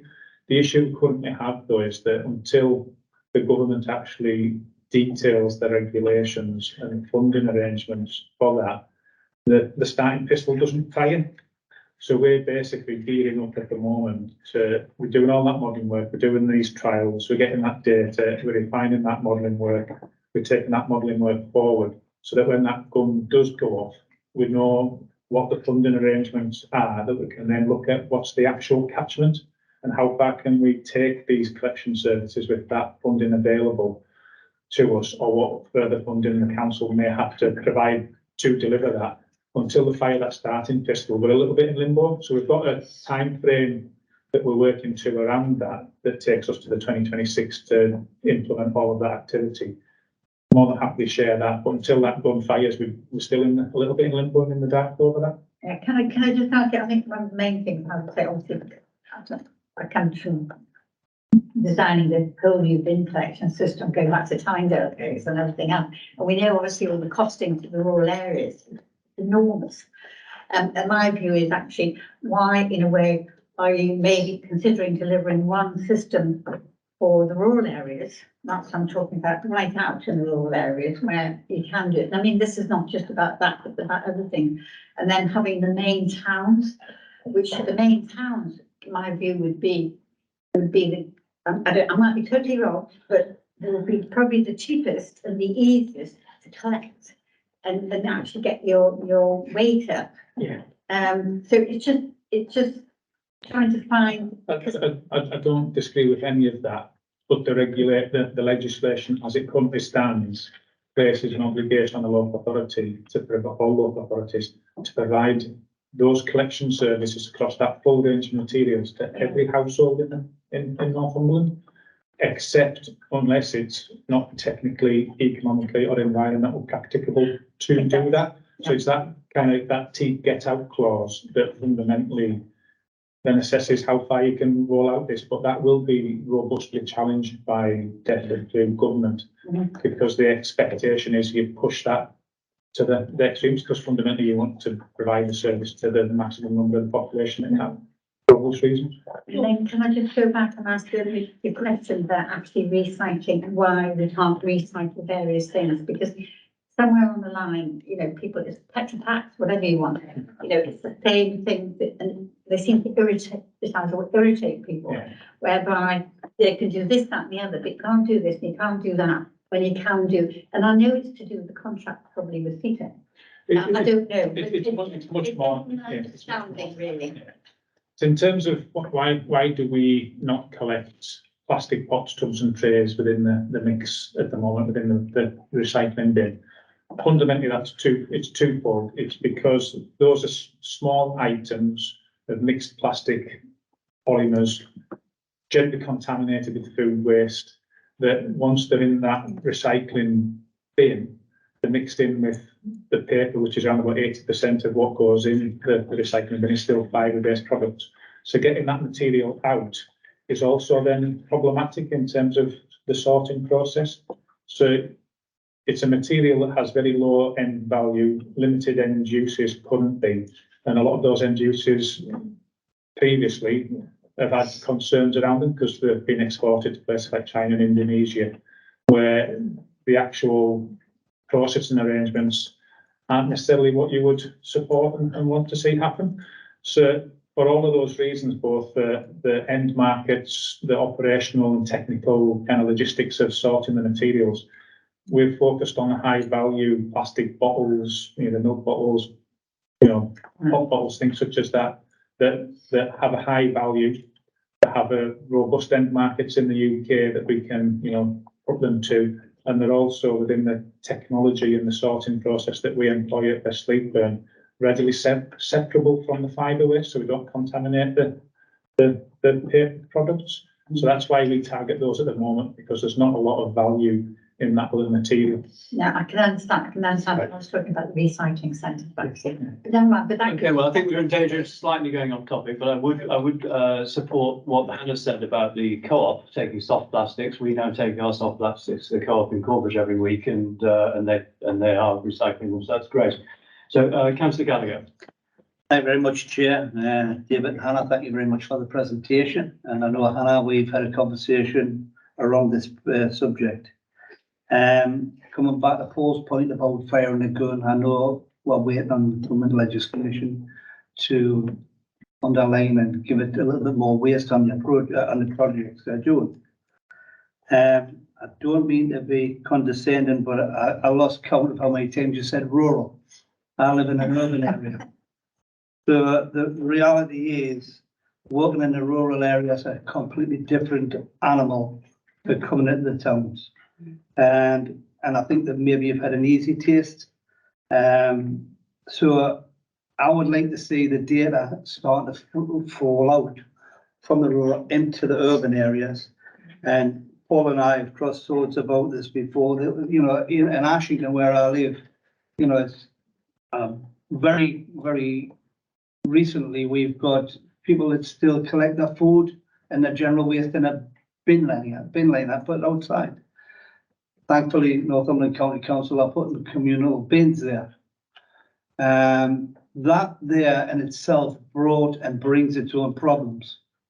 So I think that what we should be looking at to work along with you on a parallel line is a new policy, a new NCC policy around how we deal with vermin, rats, because at this moment in time, that department is fairly light.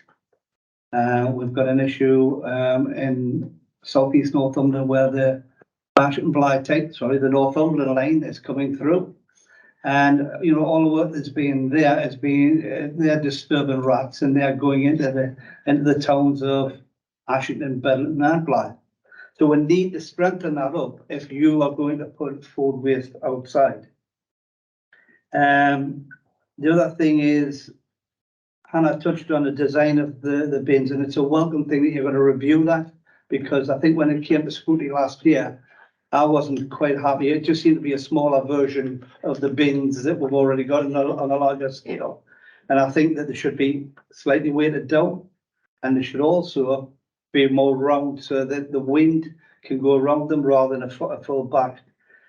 And I would like to know how much it's going to cost the authority just to put bin liners in. Because at the end of the day, I've got bins and I put my own bin liners in. And, you know, the reality is there's a cost there. The whole idea of using these, you use affluent areas, I'll use rich and poor. There are people that will not throw food away. And it's not because, it's because of what? And the price of the food that people have got now. So the data that you put there, I kind of challenge it a bit. You know, I think, yeah, on 3 places, I think it's 59.6 and then, sorry, 47.7. But the 3 other areas were 59.6. I think that that percentage will go up because people won't put food out, waste food. The waste vehicles they're on hire at the minute. And I'm just wondering, probably Paul will answer this through the budgets. Are we going to hire them? Because it's always been the policy of NCC to hire vehicles in for the longevity so that it saves some money in the long run. Just pause there for a second, Brian, to let them answer the question that you've asked. Sorry, 4 or 5 questions there already. And I'm just conscious of the fact that they might have forgotten the first one by the time. So I think it is important to understand, you know, how people react to the types of container, just the practicalities of using the types of containers. So the feedback we get from residents around that, they're really important in terms of informing those decisions going forward, because, you know, it is how easy they are to handle, are they secure. The comments about vermin, I think you have to take into account that we're not presenting material that isn't already presented at the curbside. Basically, food waste is in your general waste bin. It goes into your, you know, it's still presented there by people in a secure container that should be sealed and all the rest of it. So yes, we need to make sure that the vermin proof and you don't want cats and dogs knocking them over and all those kind of things. But it's no real different than dealing with the waste as it currently stands. It's still food waste that's going out, albeit in a more mixed form. In terms of the areas that were selected, I know David made reference to rural a fair few times, but the whole demographic of the area that was selected was to be representative of Northumberland as a whole. So, you know, Pegswood, Morpeth, Bedlington are all clearly urban areas and have, you know, quite a range of different household types within those areas, which was part and parcel of it. I think what we would accept is that there are fundamentally different concerns and different issues in some of the rural to urban areas, particularly around space for bins, for example, being a good one. What we're also really keen to find out from the trial is, and what's been seen nationally, is that people, once they get into food waste recycling and putting the material into the bin, it makes them much more conscious of what they are throwing away. And it's kind of like that, you know, visualizing what you're chucking out makes you much more a canny shopper in terms of what you're buying, how you're actually preparing your foods, are you putting a full cup of rice in and not chucking half of your rice out once you've cooked it. It's all those kind of things that, again, it's passed all the time on a trial, because what you find is, and what's been demonstrated at a national level, is that people, basically the trials and the operational services, the tonnages decline all the time because people don't waste as much food, which is even better than what you would expect. So again, those are all things that the longer you run these trials, the more information, the more data you get to make those more informed decisions. In terms of the final one around the hire of the vehicles, the glass trial we're doing, we're using our own vehicles at the moment, because we can do that just on the Fridays. The food waste trial, because it's a dedicated specialist vehicle, it has to be entirely enclosed, because you don't want any liquors. It can be really smelly and horrible, and you don't want that slopping down your residential streets. So that's a bespoke, dedicated vehicle. We've hired that in at this point in time to trial that type of vehicle, because that's part of the things we need to look at. Is it the right size vehicle? Is it able to be camped into a container and all the rest of it? when we go forward, the expectation would be that we would be acquiring a fleet of specialist food waste vehicles and moving forward on that, because that would be the lowest cost thing for us to do for that permanent long-term service provision. But it's making sure that we're making, informed decisions now as to what that procurement of those vehicles and what the specification of those vehicles should be through the trials. Right, thank you. Brian, any more questions? Just a couple. I think I was touching on the bin liners themselves, what cost that means. The bin liners is a really good point, because as you heard from Hannah, some of the other local authorities over time have basically stopped doing that. But I think food waste is the hardest recycling service to provide, because it requires the biggest input from households, and it's smelly, sloppy. If you lift your bag up and it's a compostable one, it's not particularly strong, the bottom falls out on your feet. That's not the greatest thing to do in terms of encouraging people to use a service. So we've been really conscious and, taking advice from other organisations that have gone down this path before us, learn from their lessons. So you get a much better uptake if you have it segregated in bags and like. What we did look at is what's the cost of the bag, and it does vary significantly. You can, less than a penny for a polythene bag to up to 7 or 8 pence potentially for some of the higher spec compostable ones. And fundamentally, if you don't need the bag to be compostable, you then have to question, well, why would you pay an extra 7 pence compared to a penny for a compostable bag if it's pulled out of the process? So again, that's part of the learning exercise through the trial and through that longer term budgeting as to what's the best use of value for money. Yeah. Just on cost, 38 pence a roll, so we spent about £5,000 for the liners for the whole of the trial.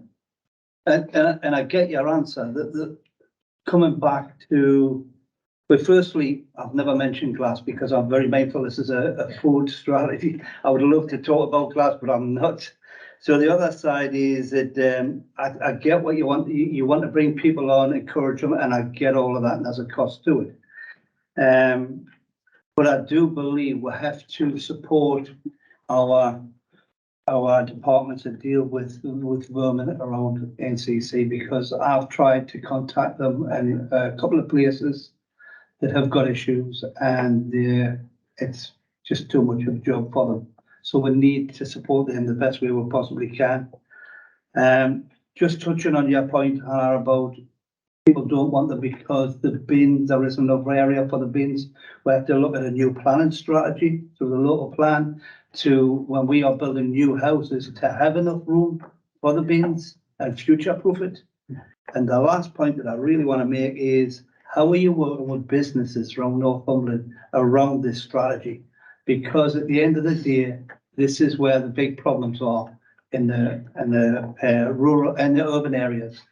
The takeaways, the restaurants, places like that, where every town in Northumberland has the same problem, where we need, if we are going to pull a policy together, we are going to give ourselves what own legislations and enforcements. Let's work together with those organisations as well. So the expectation is that the obligation on the local authorities is for, it relates to municipal waste. So it's basically, it would capture, we would have to provide a service to commercial premises such as takeaway, such as cafes and things such as that.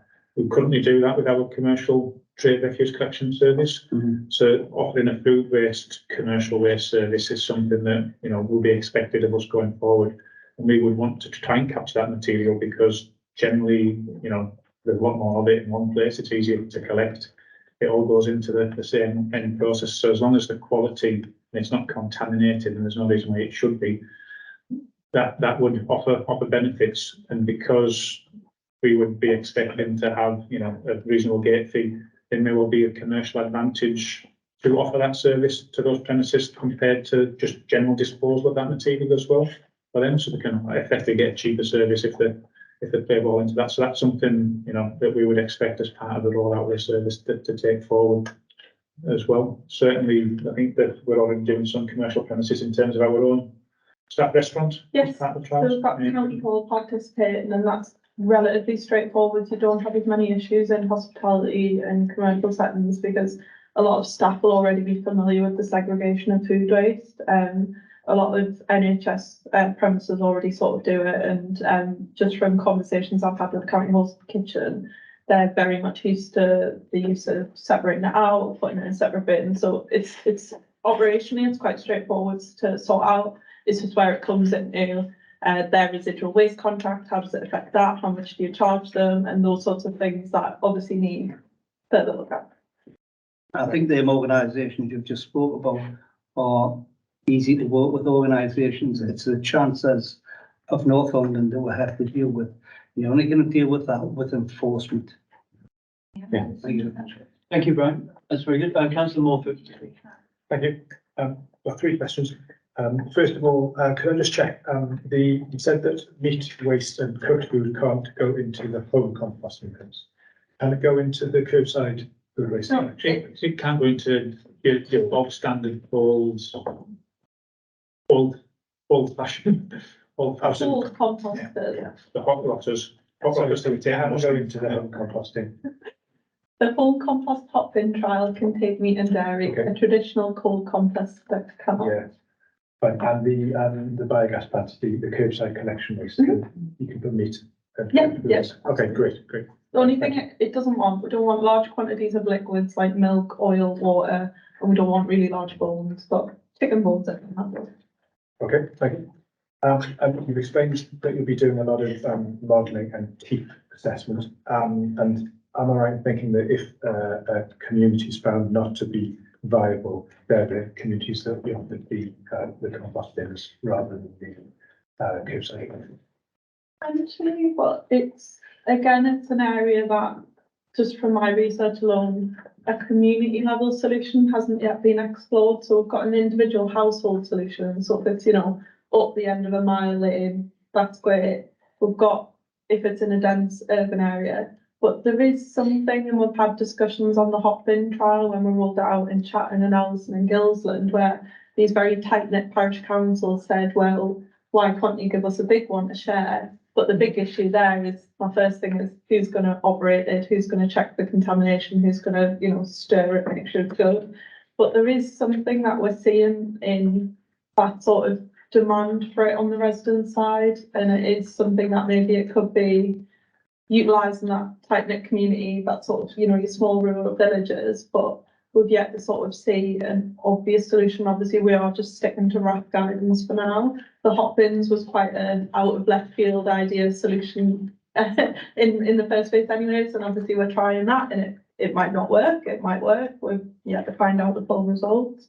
But there is very much a range of options to look at, and just for example, I know it was mentioned earlier, sort of how other nations deal with this. Obviously, it came in legislation in Wales, Scotland, and Northern Ireland before us.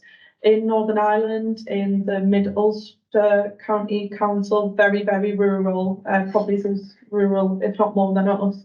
And they actually collect food waste in 2 different streams. So the urban get a dedicated food waste collection that goes to AD, and the rural get a mixed food and garden waste, which goes for in-vessel composting. So it could be that it could be 2 approaches, whether it's hot bin and curbside or something else. It's just, we need more time to sort of research and look at it. I think the key thing is that we are conscious that at the moment you don't want just, yes, you can have a service, or no, you don't get anything. It's to look at what else, for those people that might live in those areas, what other options are available to them, so they can play an active part in managing their waste more sustainably. Okay, thank you. Was that the 3 questions, or you got one more? I've got one more. Oh, sorry. Thanks. Going back to the caddy liners bags, it does seem silly to spend more on compostable bags that are going to be fished out and burnt, but it's also good to try to reduce the amount of virgin plastic that has to be fished out and burnt. Have you looked into the possibility of recycled plastic bags? If they were cheaper than compostable, they might be a good way of reducing the amount of virgin plastic used. It was identified on the procurement framework we were provided. We went with Cromwell polythene for the compostable bags, and I did not see an option of a part recycled or fully made from recycled plastics bag liner. But again, it's something we need to look at, because We did discuss, could we give residents the options to just not use a liner?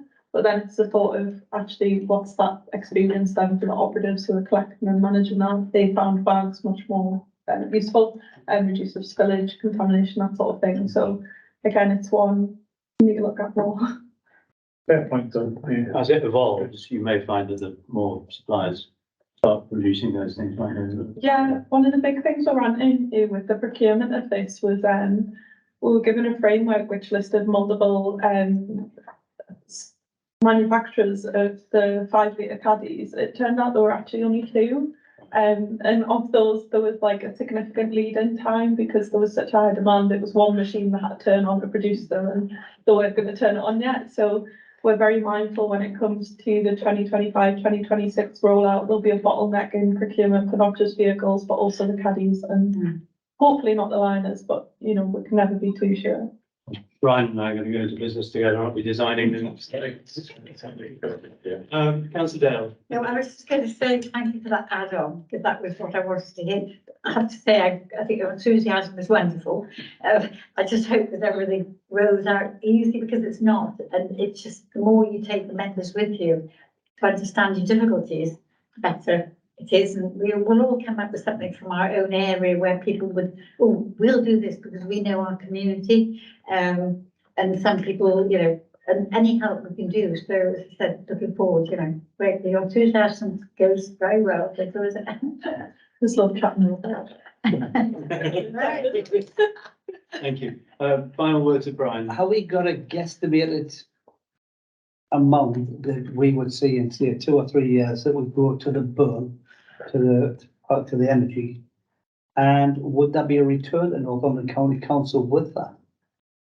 So the modelling that we undertook, that we're checking all the assumptions on this system that we've got. So the weekly food waste, the monthly glass, and that wider range of materials in the curbside recycling bin got us above the 55% overall recycling rate. So basically, anything that ain't recycled, we're trying to maximise the other 45% to go into an energy from waste plant.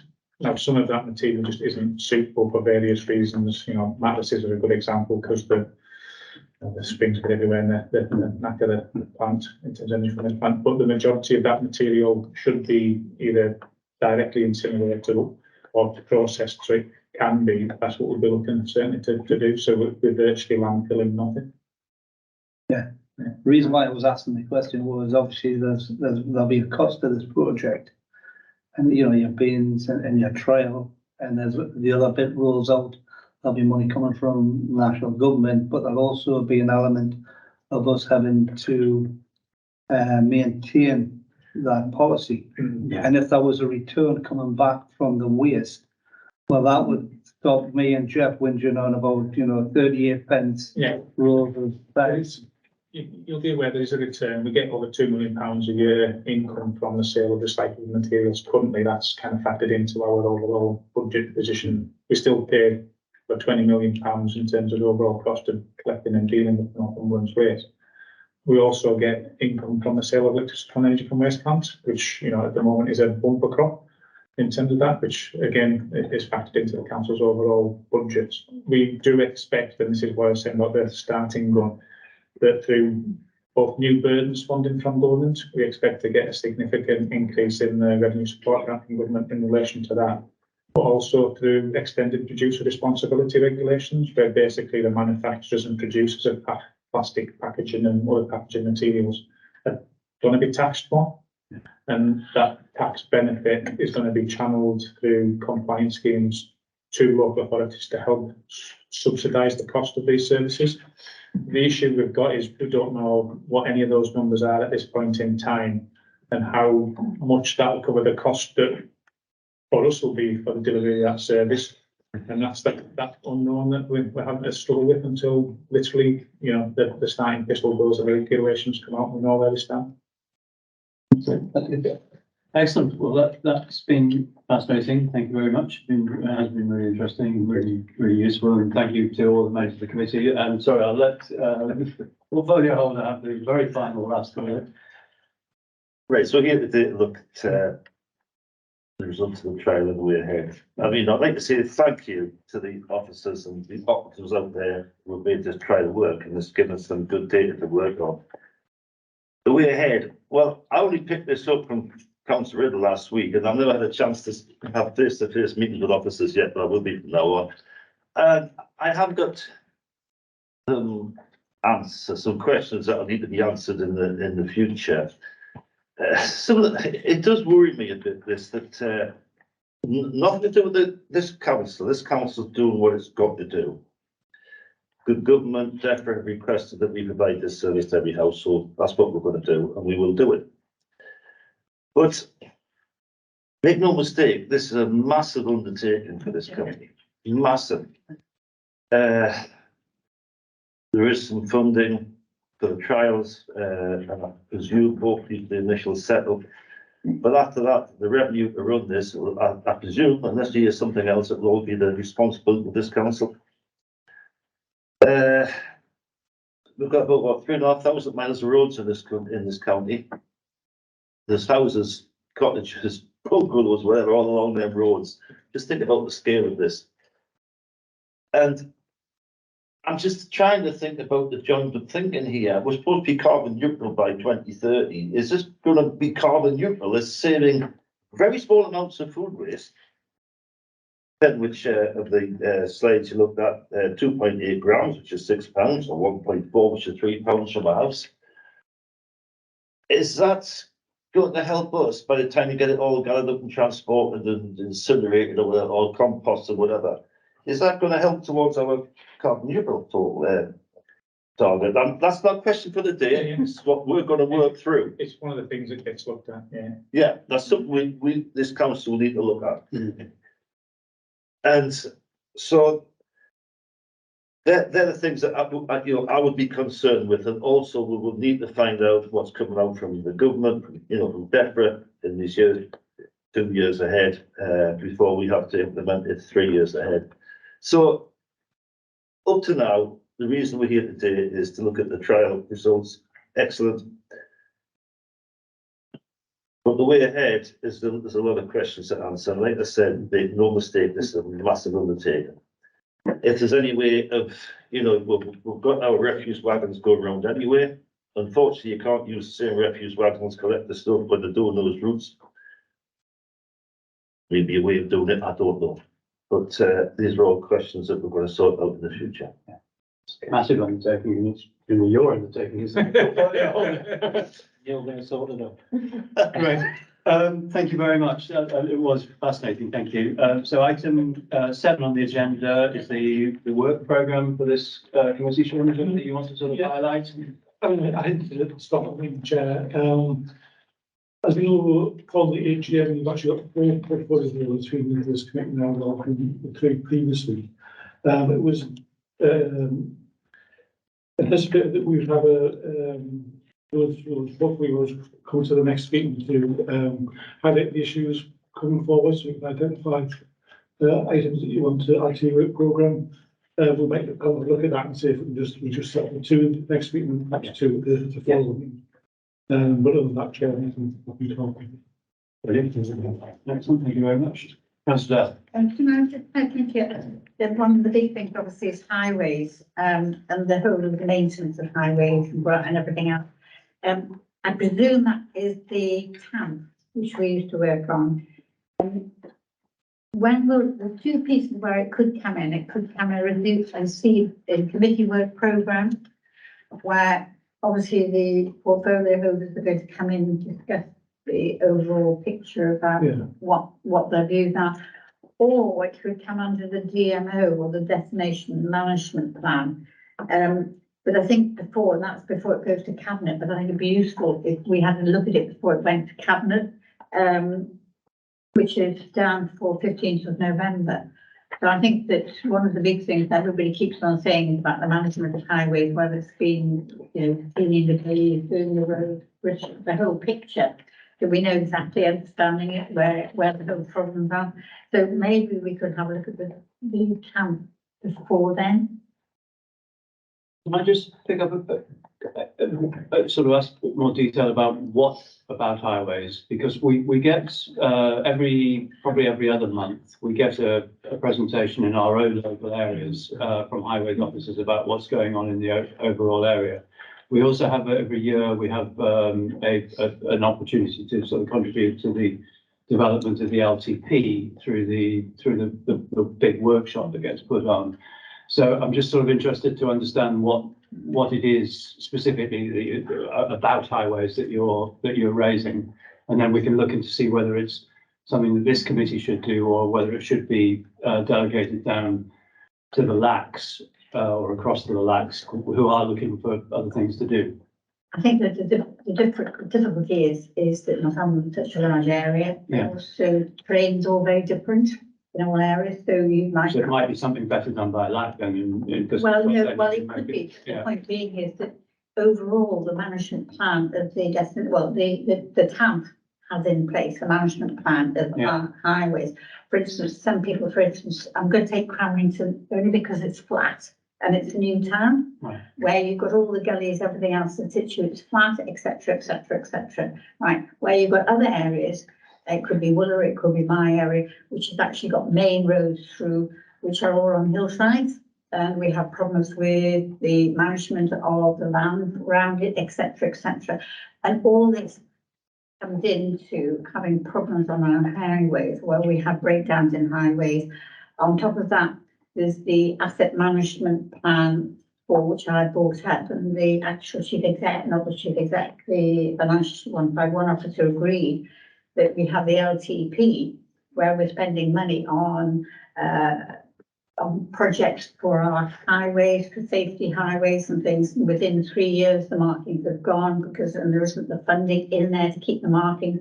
So it's the overall picture about delivering safe and working highways. Now, everybody has a different picture for that, because we all come from different areas. I can tell you exactly what my problems are. Yeah. We need a permanent gully cleaner there every day. And other people won't have that, but they'll have other problems because they've got grass verges, all kinds of things, even on trees on highways, whatever. So it's taking a bigger picture, because that's what the residents are asking for a better understanding about how our highways are managed together. So it's not just a one-off, oh, we'll go and do this. There's a proper programme, and we can look at that programme and extend. Different areas have different problems, and some of them are high risk, some of them got no risk. So it's understanding all things.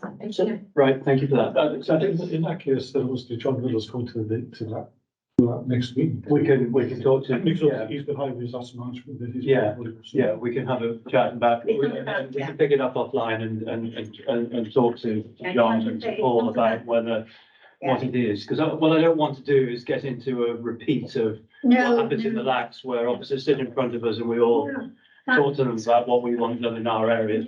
No, that's not what it's about. Yeah. It's about the whole section. And it's exactly not that we've maintained 4,000 miles today. Yeah. We've done so many. That is not what I'm talking about. Yeah. I'm talking about an in-depth actual management programme about how each area is managed. Okay, right, well, we'll talk to John about that in the next meeting. Final point. Just very quickly, just picking up on Anne's point there about the LTP. I know that officers are looking at the delivery of the LTP plan to elected members.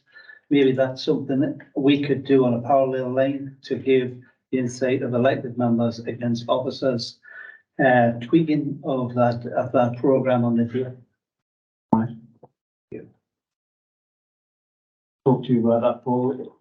I'm not quite sure I know there's a review of the LTP, but I'm not very well informed about what it's doing. There's been various things proposed, but I think at the moment, time's getting the better of us. We need to look at LTP and making decisions about what priorities go forward in the next year. So it might be pushed back a year and okay, thank you. And I'm not aware of any urgent business, so that's the meeting closed. Thank you very much.